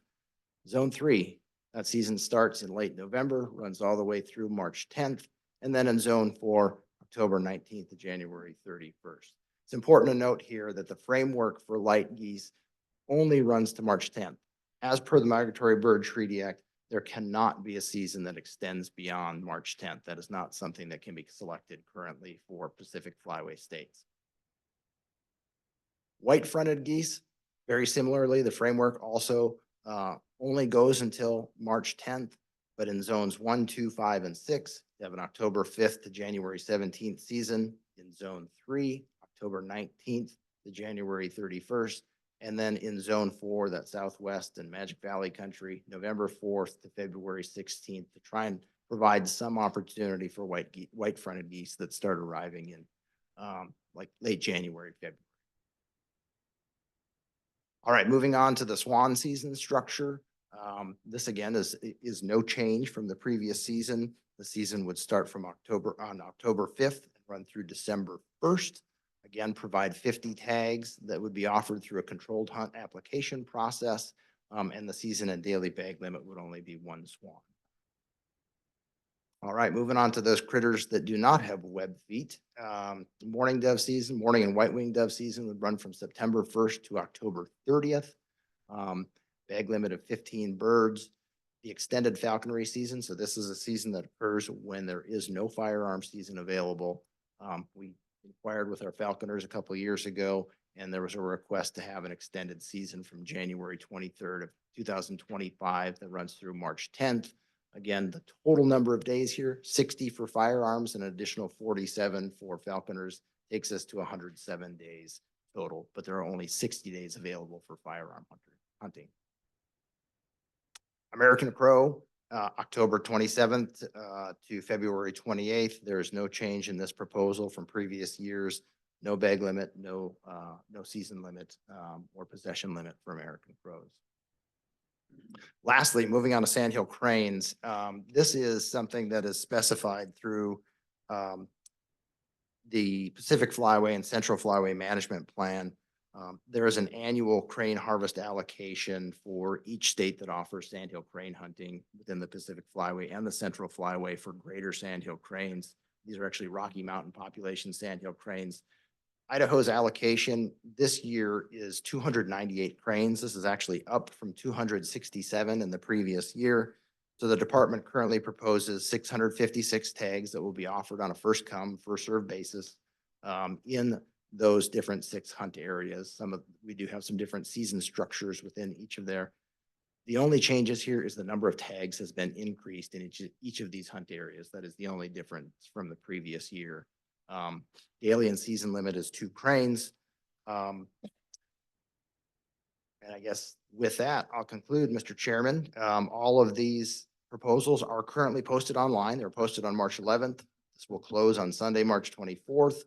At that time, staff will compile all the comments that we've received and will come up with recommendations and present those to you at the commission meeting on April 17th, which is a conference call. So, Mr. Chairman, I'm happy to take any questions you may have. Very good. Thank you, Jeff. Questions? Yeah, Mr. Dave? Are these pretty much in line with what we did last year?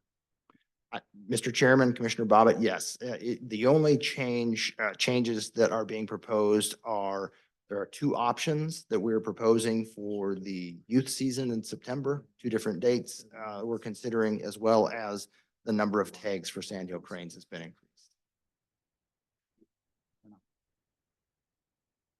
Mr. Chairman. Ron? Jeff, thanks. I got a couple oddball questions for you, but you can't expect that from me, I guess.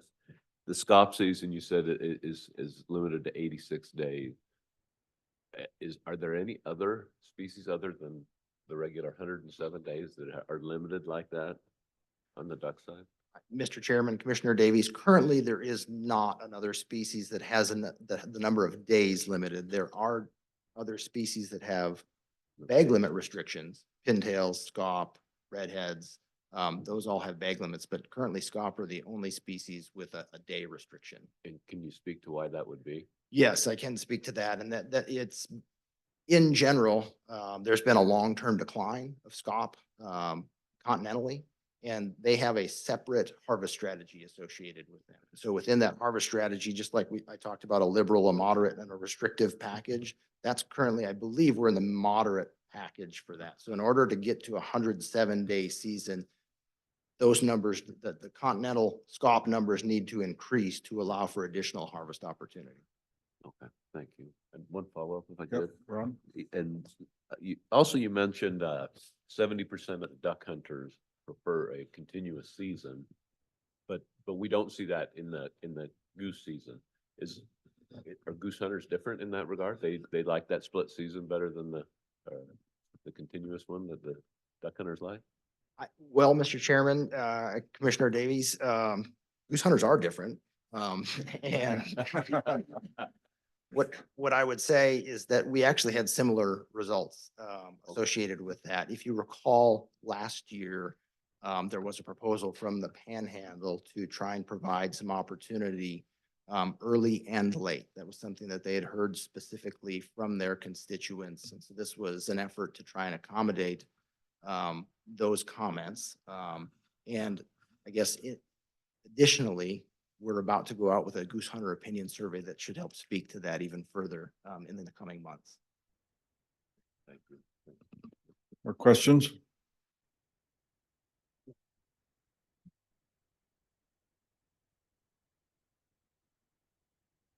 So that was just an information only. You don't need anything from us here today, right? Mr. Chairman, that is correct.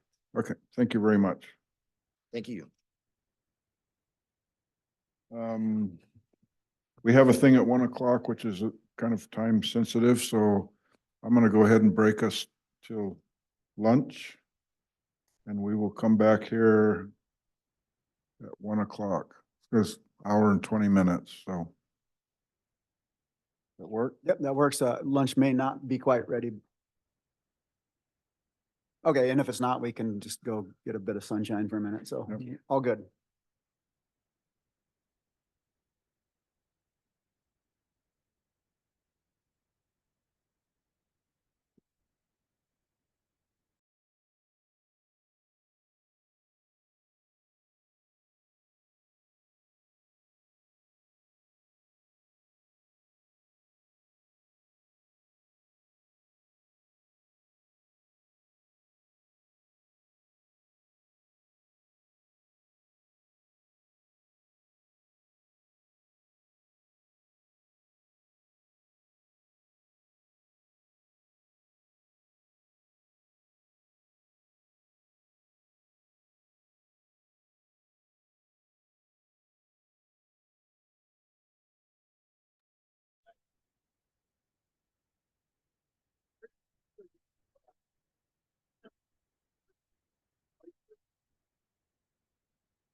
All right, I got straight up 1 o'clock and we are a prompt bunch, if nothing else.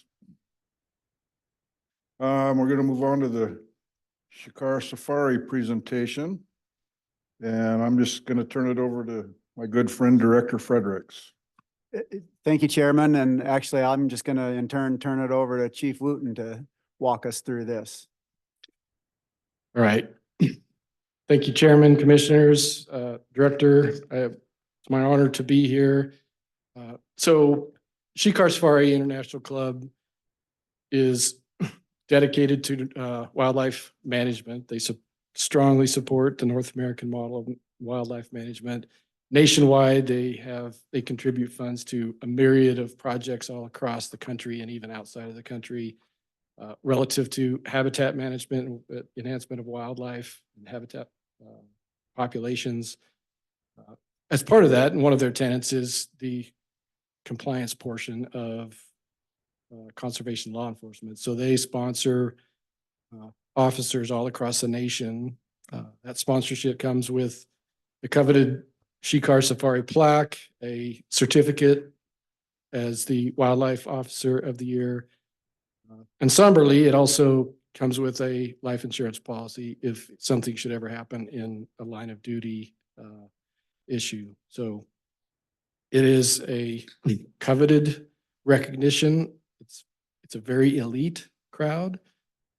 So there's 2 plaques that we have that have all of the names of Idaho conservation officers who have ever been awarded the Shikar. So it is my honor today to recognize one of our officers from the Upper Snake region, Spencer Weshy, as the Shikar Safari Club International Wildlife Officer of the Year. So I'm going to just trouble her to come right on up here to the front. And I've asked her supervisors to tag along here so she's not standing alone.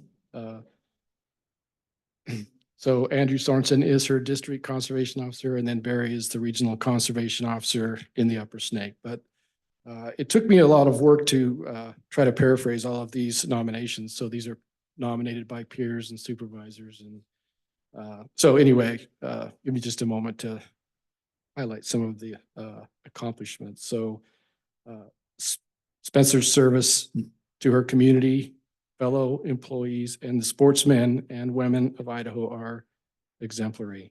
Her efforts demonstrate her commitment to resource protection and conservation. So Spencer is patrol officer in Rexburg.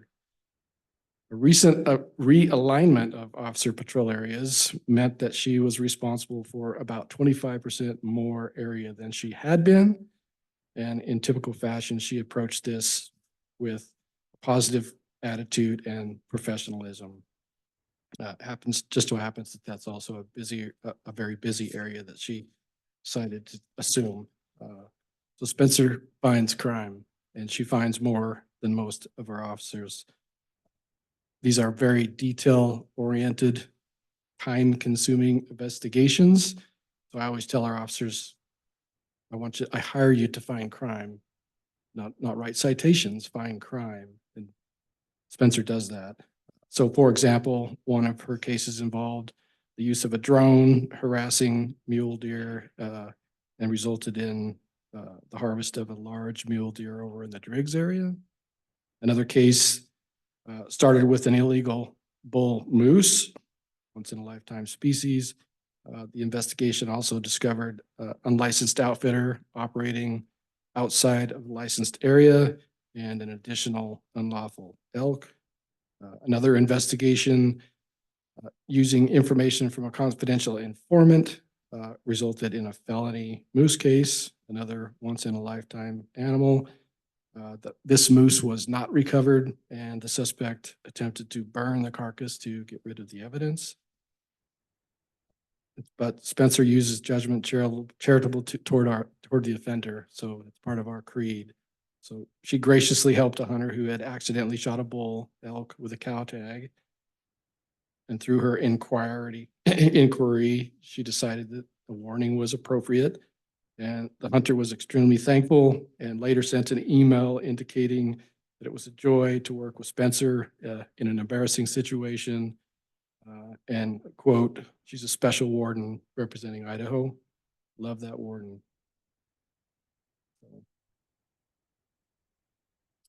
Another case started with a Citizens Against Poaching report and involved it's a recent case, take of a trophy mule deer buck shot in close season on winter range. So Spencer coordinated a little stakeout to see if the folks might come back because the deer was still located in the field. And lo and behold, 6 hours later, 2 suspects showed up to recover the deer. So it's still an ongoing case with felony implications because of the season and the size of the animal. Just so happens that the suspect did not have a hunting license due to a previous fish and game violation and license revocation. So Spencer's willing to help everyone. And I think all of the staff there in the region recognize this and appreciate it. She has a strong commitment to the regional enforcement team and the staff. She's the go-to officer in dealing with wildlife human conflicts. So she maintains her certification in chemical restraint and again, protecting moose by getting them out of people's backyards and putting them out where they need to be. Spencer is continually gathering intelligence and information to establish the work priorities for the district and the region. And her commitment to the quality of work is infectious and influences all of the people around her. She's also dedicated to teaching and mentoring and informing through hunter education and community events. She volunteers to assist students by pursuing a career in conservation law enforcement, taking students from the local university out right along so that they can experience the day in the life of a CO. Additionally, she came to Boise to participate in the Women in Law Enforcement workshop and to Montana for the Women Warden workshop. Spencer is an excellent example for others, and her perpetual smile enhances her positive attitude and brings light to everyone she contacts. So congratulations, Spencer.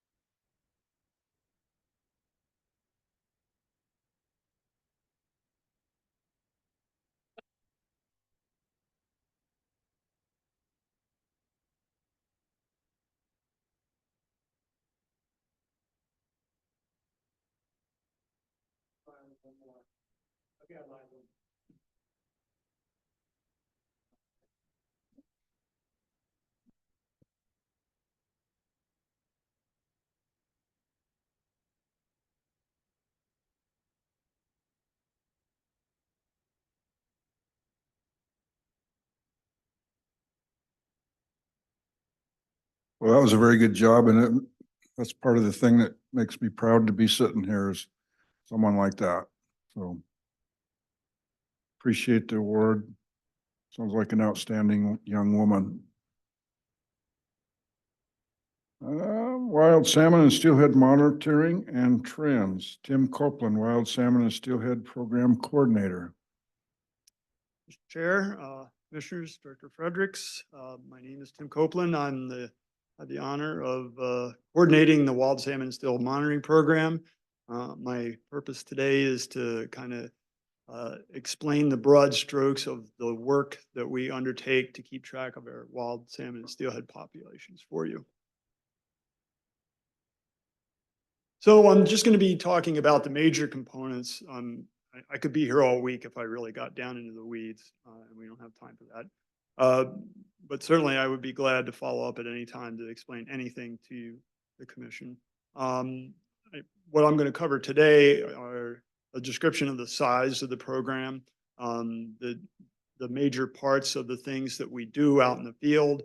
I will close with some of the trends that we see in our populations, and then I'll touch on a messaging initiative that we have been undertaking in recent years. And so I'm going to start kind of with the geographic scope of how we do business on landscape. And so there's a map. The green colored area is the Clearwater River Basin, and which covers a good chunk of Region 2. And then the reddish pink part is the Salmon River Basin, which also lies within Region 2 partly, and in pretty much the entire Salmon region and a good chunk of the Southwest as well. And we send crews out every year to snorkel sites across that area, and you can see how that's scattered around the landscape. And basically, you just put your face in the water with a mask and snorkel on, you can observe and count fish, and that's what we do. And this is a pretty large effort. Another big thing we do is we trap fish. And we have got a number of places across the landscape where we do this. You'll see a picture of a rotary screw trap.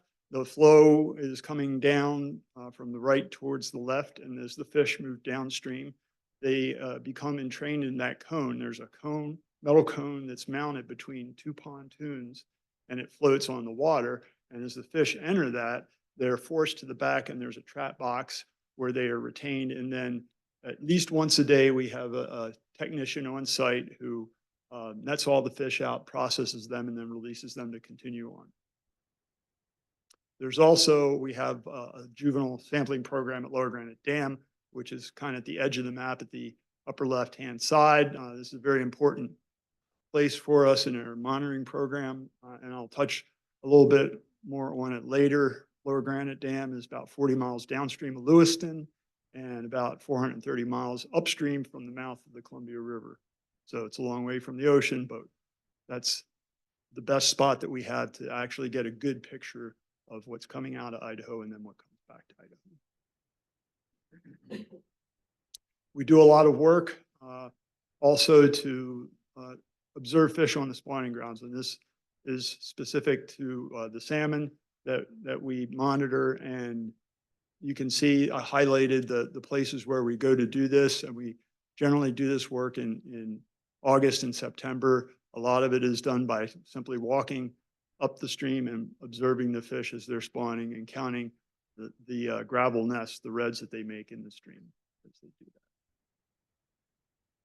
So the point of those slides really is to show you kind of the large scope of this. This takes a lot of hands, and so we employ a lot of people.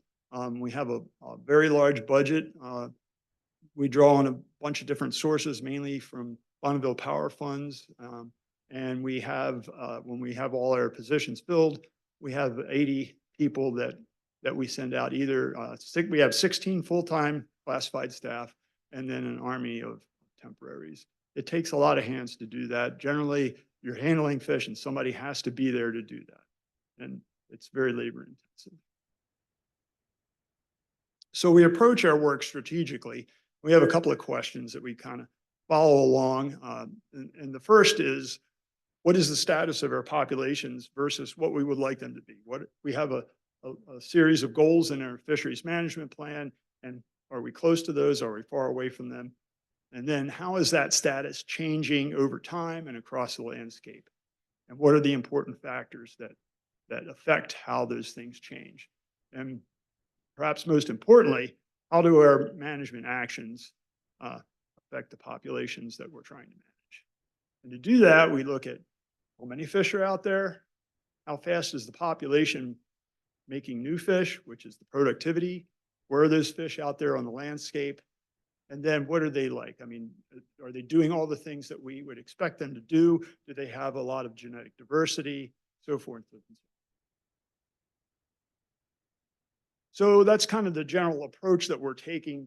And now I'm going to get into actually how we do this stuff out on the landscape. And we take a life cycle approach.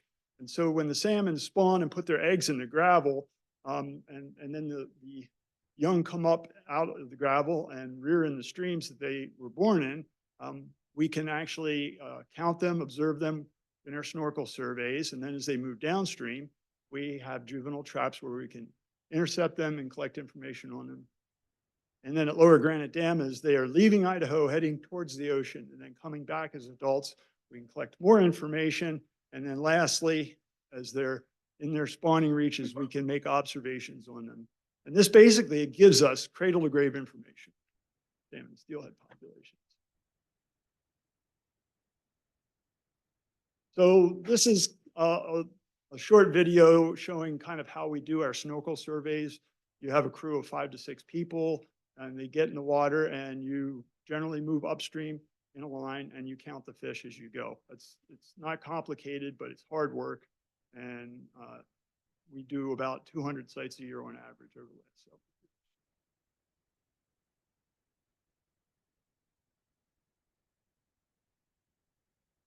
Connor, you want to see if you can? Thank you. We also, as I said before, have a number of juvenile trapping efforts out there. We have a big trap off the Blue Bridge in Lewiston, which is in the lower left-hand corner. And the video is of the salmon trap, which is around Whitebird downstream of Riggins. And we also operate a number of rotary screw traps across the landscape. And those are very important in our monitoring structure. Those are kind of the anchor that allows us to assess the populations and how they are responding.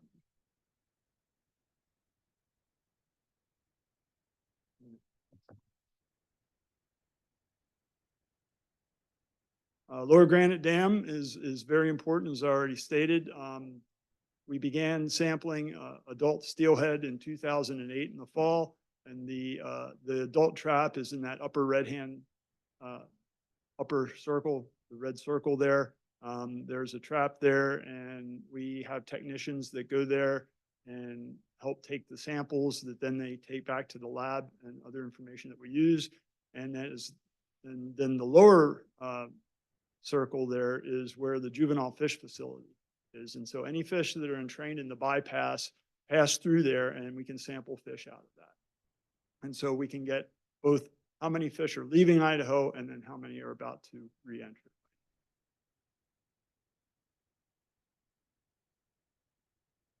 Steelhead are a bit harder to observe.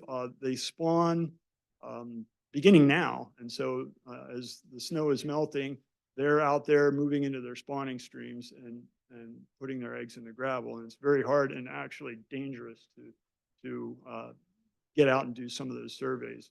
We have a number of places where we have hatchery traps that intercept wild fish as they're moving past.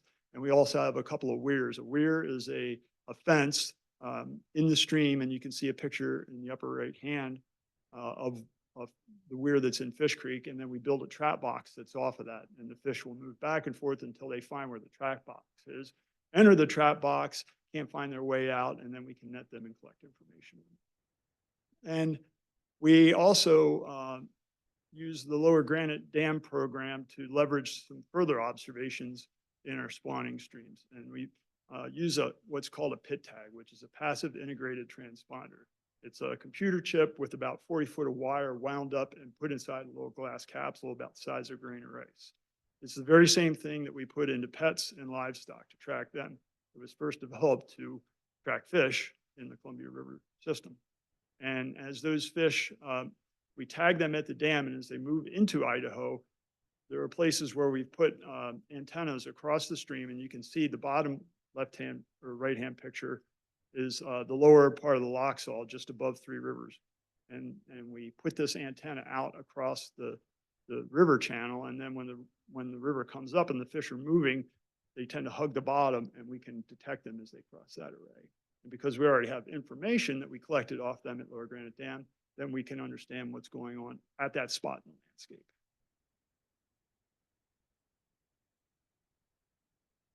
Last thing that I'm going to talk about as far as our field work are our spawning ground surveys. And these are things that we've been doing for a very long time. We're talking about the work of generations of biologists that started way back in the 1950s, and we continue to do that today. And we get out and we walk streams, or we can fly them, or we've started using drones to fly over streams and make observations. And if you know what you're looking at, you can tell these little nests that the fish make in the gravel, and you can count those. And last year we surveyed about 750 miles of stream over the space of 2 months. That takes a lot of hands. It's a lot of work. But it's one of the most fun things I've ever done. You're out in God's country, the weather's beautiful, and you get to see the big fish do what they do. It's very inspiring. So those are the broad strokes of the work that we do. Our monitoring structure has landscape coverage. I mean, through our work at Lower Granite Dam, our snorkel surveys, our spawning ground surveys, we scatter people across the landscape and collect information. But we also have the structure which is anchored by our juvenile traps, where we have much more intense information. And that allows us to assess the things that we're doing, which generally are to benefit the production of new juveniles as they in the habitat. We can assess that in terms of adults, because our management goals are actually in terms of adults. And with that information, we write a variety of reports. We write technical publications, and the main point of this is that this program is the most credible source of information on our wild populations in the state of Idaho. So I'm going to go into a couple of the trends of things that we've seen. This graph here, the two graphs, Steelhead on the top and Chinook on the bottom. The bottom one is a section of some of the information that Chris Sullivan showed you earlier today. And this is the number of wild fish crossing Lower Granite Dam. And you can see that both species started dropping from somewhat of a high point in 2014 and 2015 into kind of a hole in 2017, and then bouncing around after that. And this is not good. We're getting further from where we want to be rather than closer. And to show you a bit of a longer perspective on this, what I've plotted here are the number of salmon reds that we counted in the Salmon River Basin, starting from the very beginning of our program. And you can see that in the recent years, we're a long way from where we used to be. But if you understand how we've been fishing on those populations, or not, as the case may be, the actual decline in terms of the loss of fish is much greater, because back in the early 50s and into the early 60s, those populations were fished quite hard, not just in Idaho, but downriver. A lot of the harvest was down in the Columbia River as the fish came up out of the ocean. And it was very high. Basically, 7 out of every 10 fish that came out of the ocean went home in a cooler for dinner.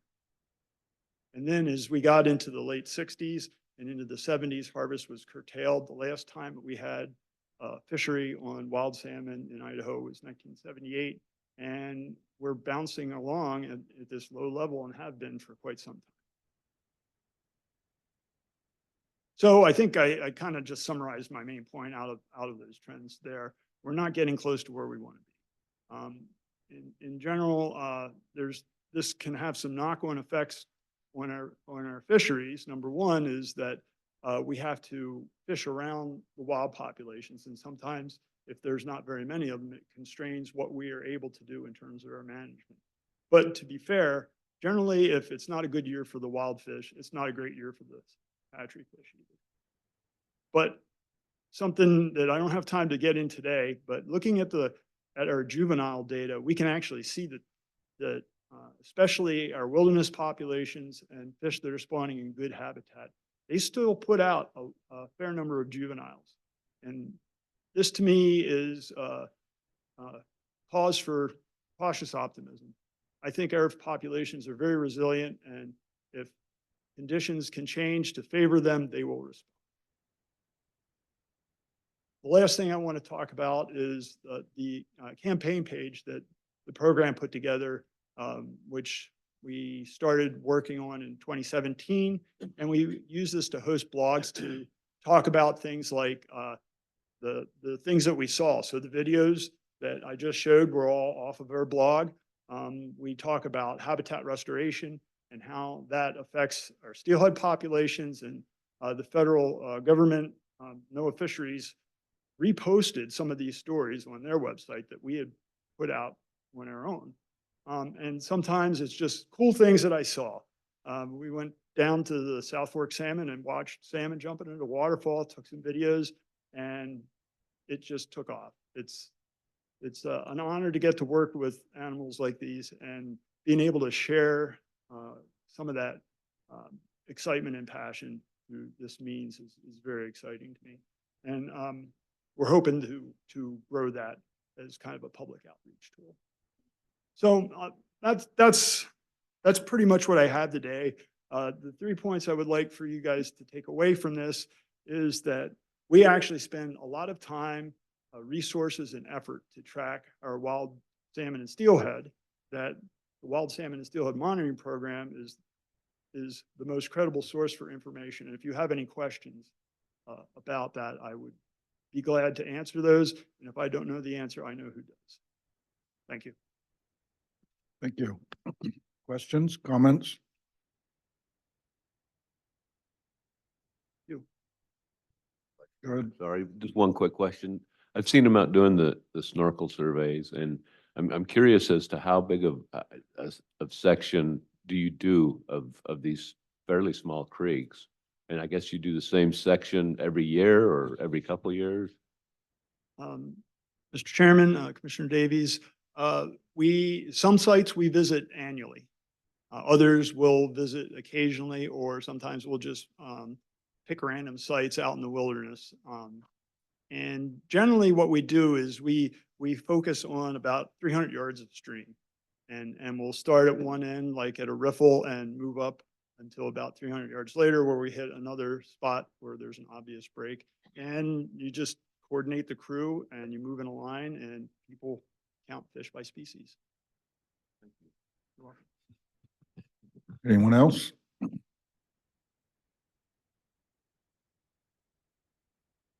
Okay, thank you very much. Thank you for your attention.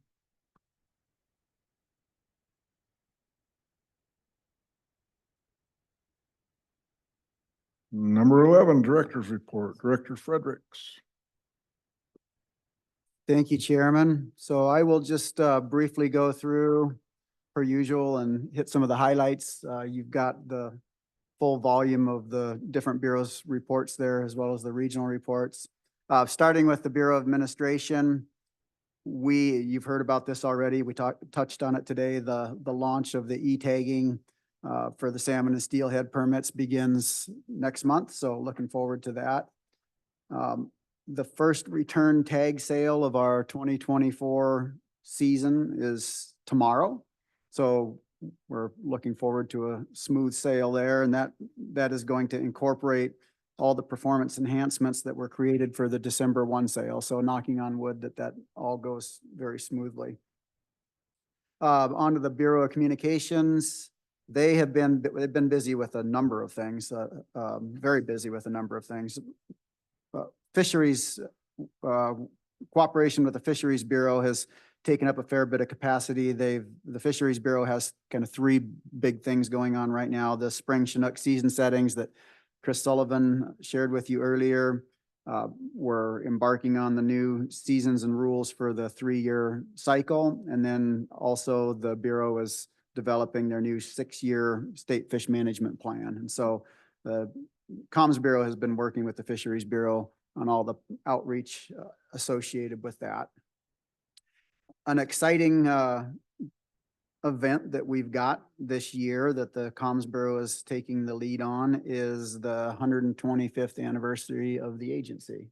So our birthday was in 1899. And so we're developing a suite of activities to celebrate that. We'll be going out to the regions. We'll be having an event here. And so stay tuned, more on that later. You'll all be involved, obviously, and invited to participate. But yeah, a big event for us.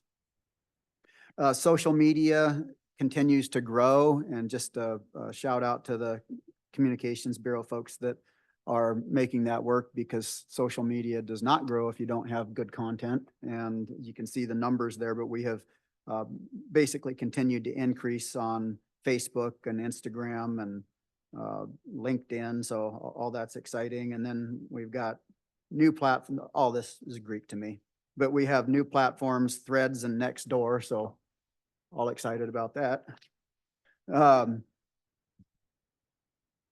And the Hunter Ed program partnered with the Farm Bureau earlier this year, just recently, to put some outreach information on targets. And that's largely related to respect and appreciation of private land, being respectful of private land. And so that's another clever way of just helping get the word out to prospective hunters to not take private land for granted. And so appreciate the cooperation with the Farm Bureau on that.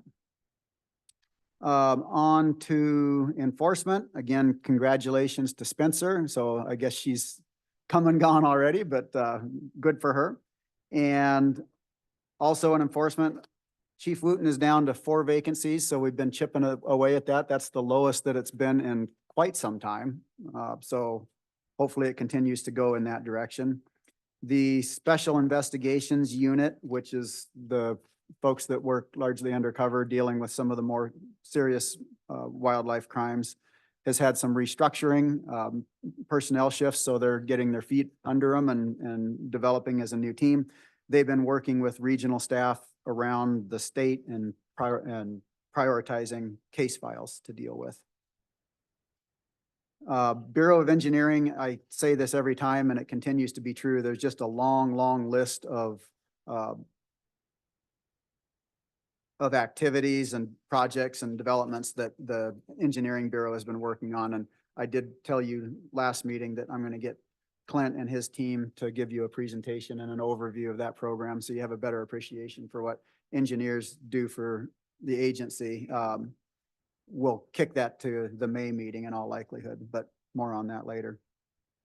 Fisheries Bureau, exciting statistic here.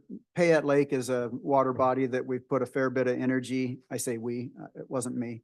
Put a fair bit of energy into restoring that fishery and rebuilding the kokanee fishery, which involved reducing the number of lake trout. And pleased to see that in a recent Creel survey, we had about 22,000 hours of effort over the course of the season.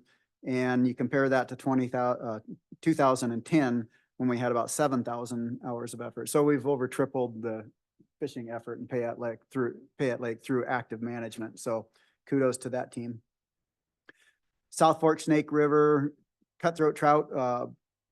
This one caught my eye because there's a note that a graduate student from Idaho State University was looking at hybridization and integration, the interbreeding between rainbow trout and cutthroat trout. And that goes back to my days over, it goes back before my days over in the region. But this comment here about the work that was done in 2003 and 2004 using, quote, older genetic technologies. And when those came out, we were all excited about how advanced they were. So this just aged me a little bit, saying that those are the older technologies. But of course, that technology does advance very rapidly. And so good news there that overall we are seeing a decrease in the level of hybridization of Yellowstone cutthroat trout in the system. It's more complex than that because we're seeing improvements in the tributaries where we're very actively managing with weirs, essentially fish traps in the spawning tributaries.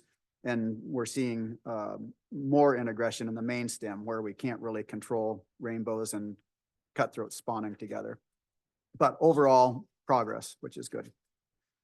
The Technical Services Bureau, again, a wide variety of programs that they're involved with. We had the opportunity yesterday to go tour the Highway 21 overpass. And I think what we all came to appreciate was overpass and fence. So fences, so it is very much a fencing project. So that has been a long time in development with not just the technical services folks, but many folks, as well as Frank did a nice job of sharing yesterday. And wildlife program, I'm happy to say that, as you all know, and this goes back to the January commission meeting, I believe, or no, I'm sorry, the November commission meeting, when we heard from bear hunters that they weren't very pleased with the survey that we initially sent out. We did send a revised survey out in February and got a lot of positive feedback about that. So I think that was appreciated by bear hunters, that we listened to them, and we're getting good responses on that. So we'll look forward to sharing those results. Also, some nice news to report with regard to depredations. So you did hear from Toby and Curtis both about the winter that we had last year in southeastern Idaho, and then the relatively gentle winter that we've enjoyed this year in eastern Idaho. That translates to fewer depredations, which is of course very good news. Reminder, or maybe for your new information, we have $1.8 million that is appropriated on an annual basis to pay depredation claims. And on really bad years, we have more than $1.8 million in claims that come in, which means we have to prorate those claims, which doesn't make producers happy, of course. This year, we expect claims to be about $1.4 million. So $400,000 buffer, which is great. We don't have to prorate, and that money actually stays in the bank to pay for depredation claims in the future. So that makes all of us happy. And you had the excellent presentation on Bighorn sheep and Moyie, so I won't go into any more of that. So, Mr. Chairman, that concludes my report. Thanks, Jim. Anybody got questions, comments? Good job. I know Jim's he's generally pretty busy. I'm going to skip the commissioner reports. I think things come up in our own regions and we bring them forward as necessary, unless someone wants to speak about their region. Okay, planning for next meeting. What about that? What about that? Where is it? So it is in Coeur d'Alene, and so our intent is still, Valerie, are we going to provide, we'll be sending details out about first convening for the day prior to the commission meeting up on Priest Lake to have a field tour, and we'll plan to get together. I should have my calendar out for this.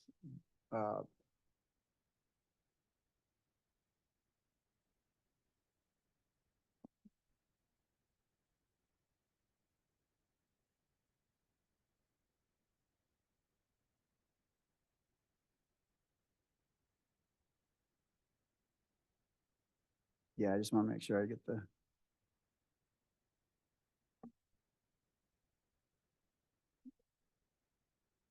So, right, so we will try to get together for those that are able to attend the field tour on the 14th, be up there, have a travel day on the 13th, have our field tour on the 14th, return to Coeur d'Alene for our public meeting on the evening of the 14th, and then business meeting on the 15th. Did I get that right? One day forward, so the 14th, they'll arrive the evening of the 14th. Yes. For the tour on the 15th. That's, And then the yep. business meeting on the 16th. That's why I appreciate you so much, Valerie. Exactly. So I was exactly wrong, but one day off. So Okay, so further details will be forthcoming as always. Any comments on that meeting? Planning for the next meeting? I think we're squared away on that. Number 14, executive session, Idaho Code 742061 subsection C and F. Someone care to make a motion? Mr. Chairman, Dave? I'd move the commission enter into executive session under Idaho Code 74-206 subsection F, 1F. And Mr. Chairman, that's because I've been informed by Mr. Zangara that there are no land items for today. So the motion is just for 1F as in Foxtrot. Okay, I have a motion. Do I have a second? I'll second that. Okay, it requires a roll call vote. Start over here with Dave. Region 1, aye. 3, aye. Region 7, aye. Region 2, aye. Region 5, aye. Region 6, aye. Having voted above 2/3, we are in executive session. Will give us 5 minutes or so to get ready for that. thanks, Mr. Chairman. And while we're doing that, I was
We're back in open session and let the record reflect that there was no action taken in executive session. And we are going to take no action at this time. Does anyone have anything else for the good of the department? Not, I will call us adjourned.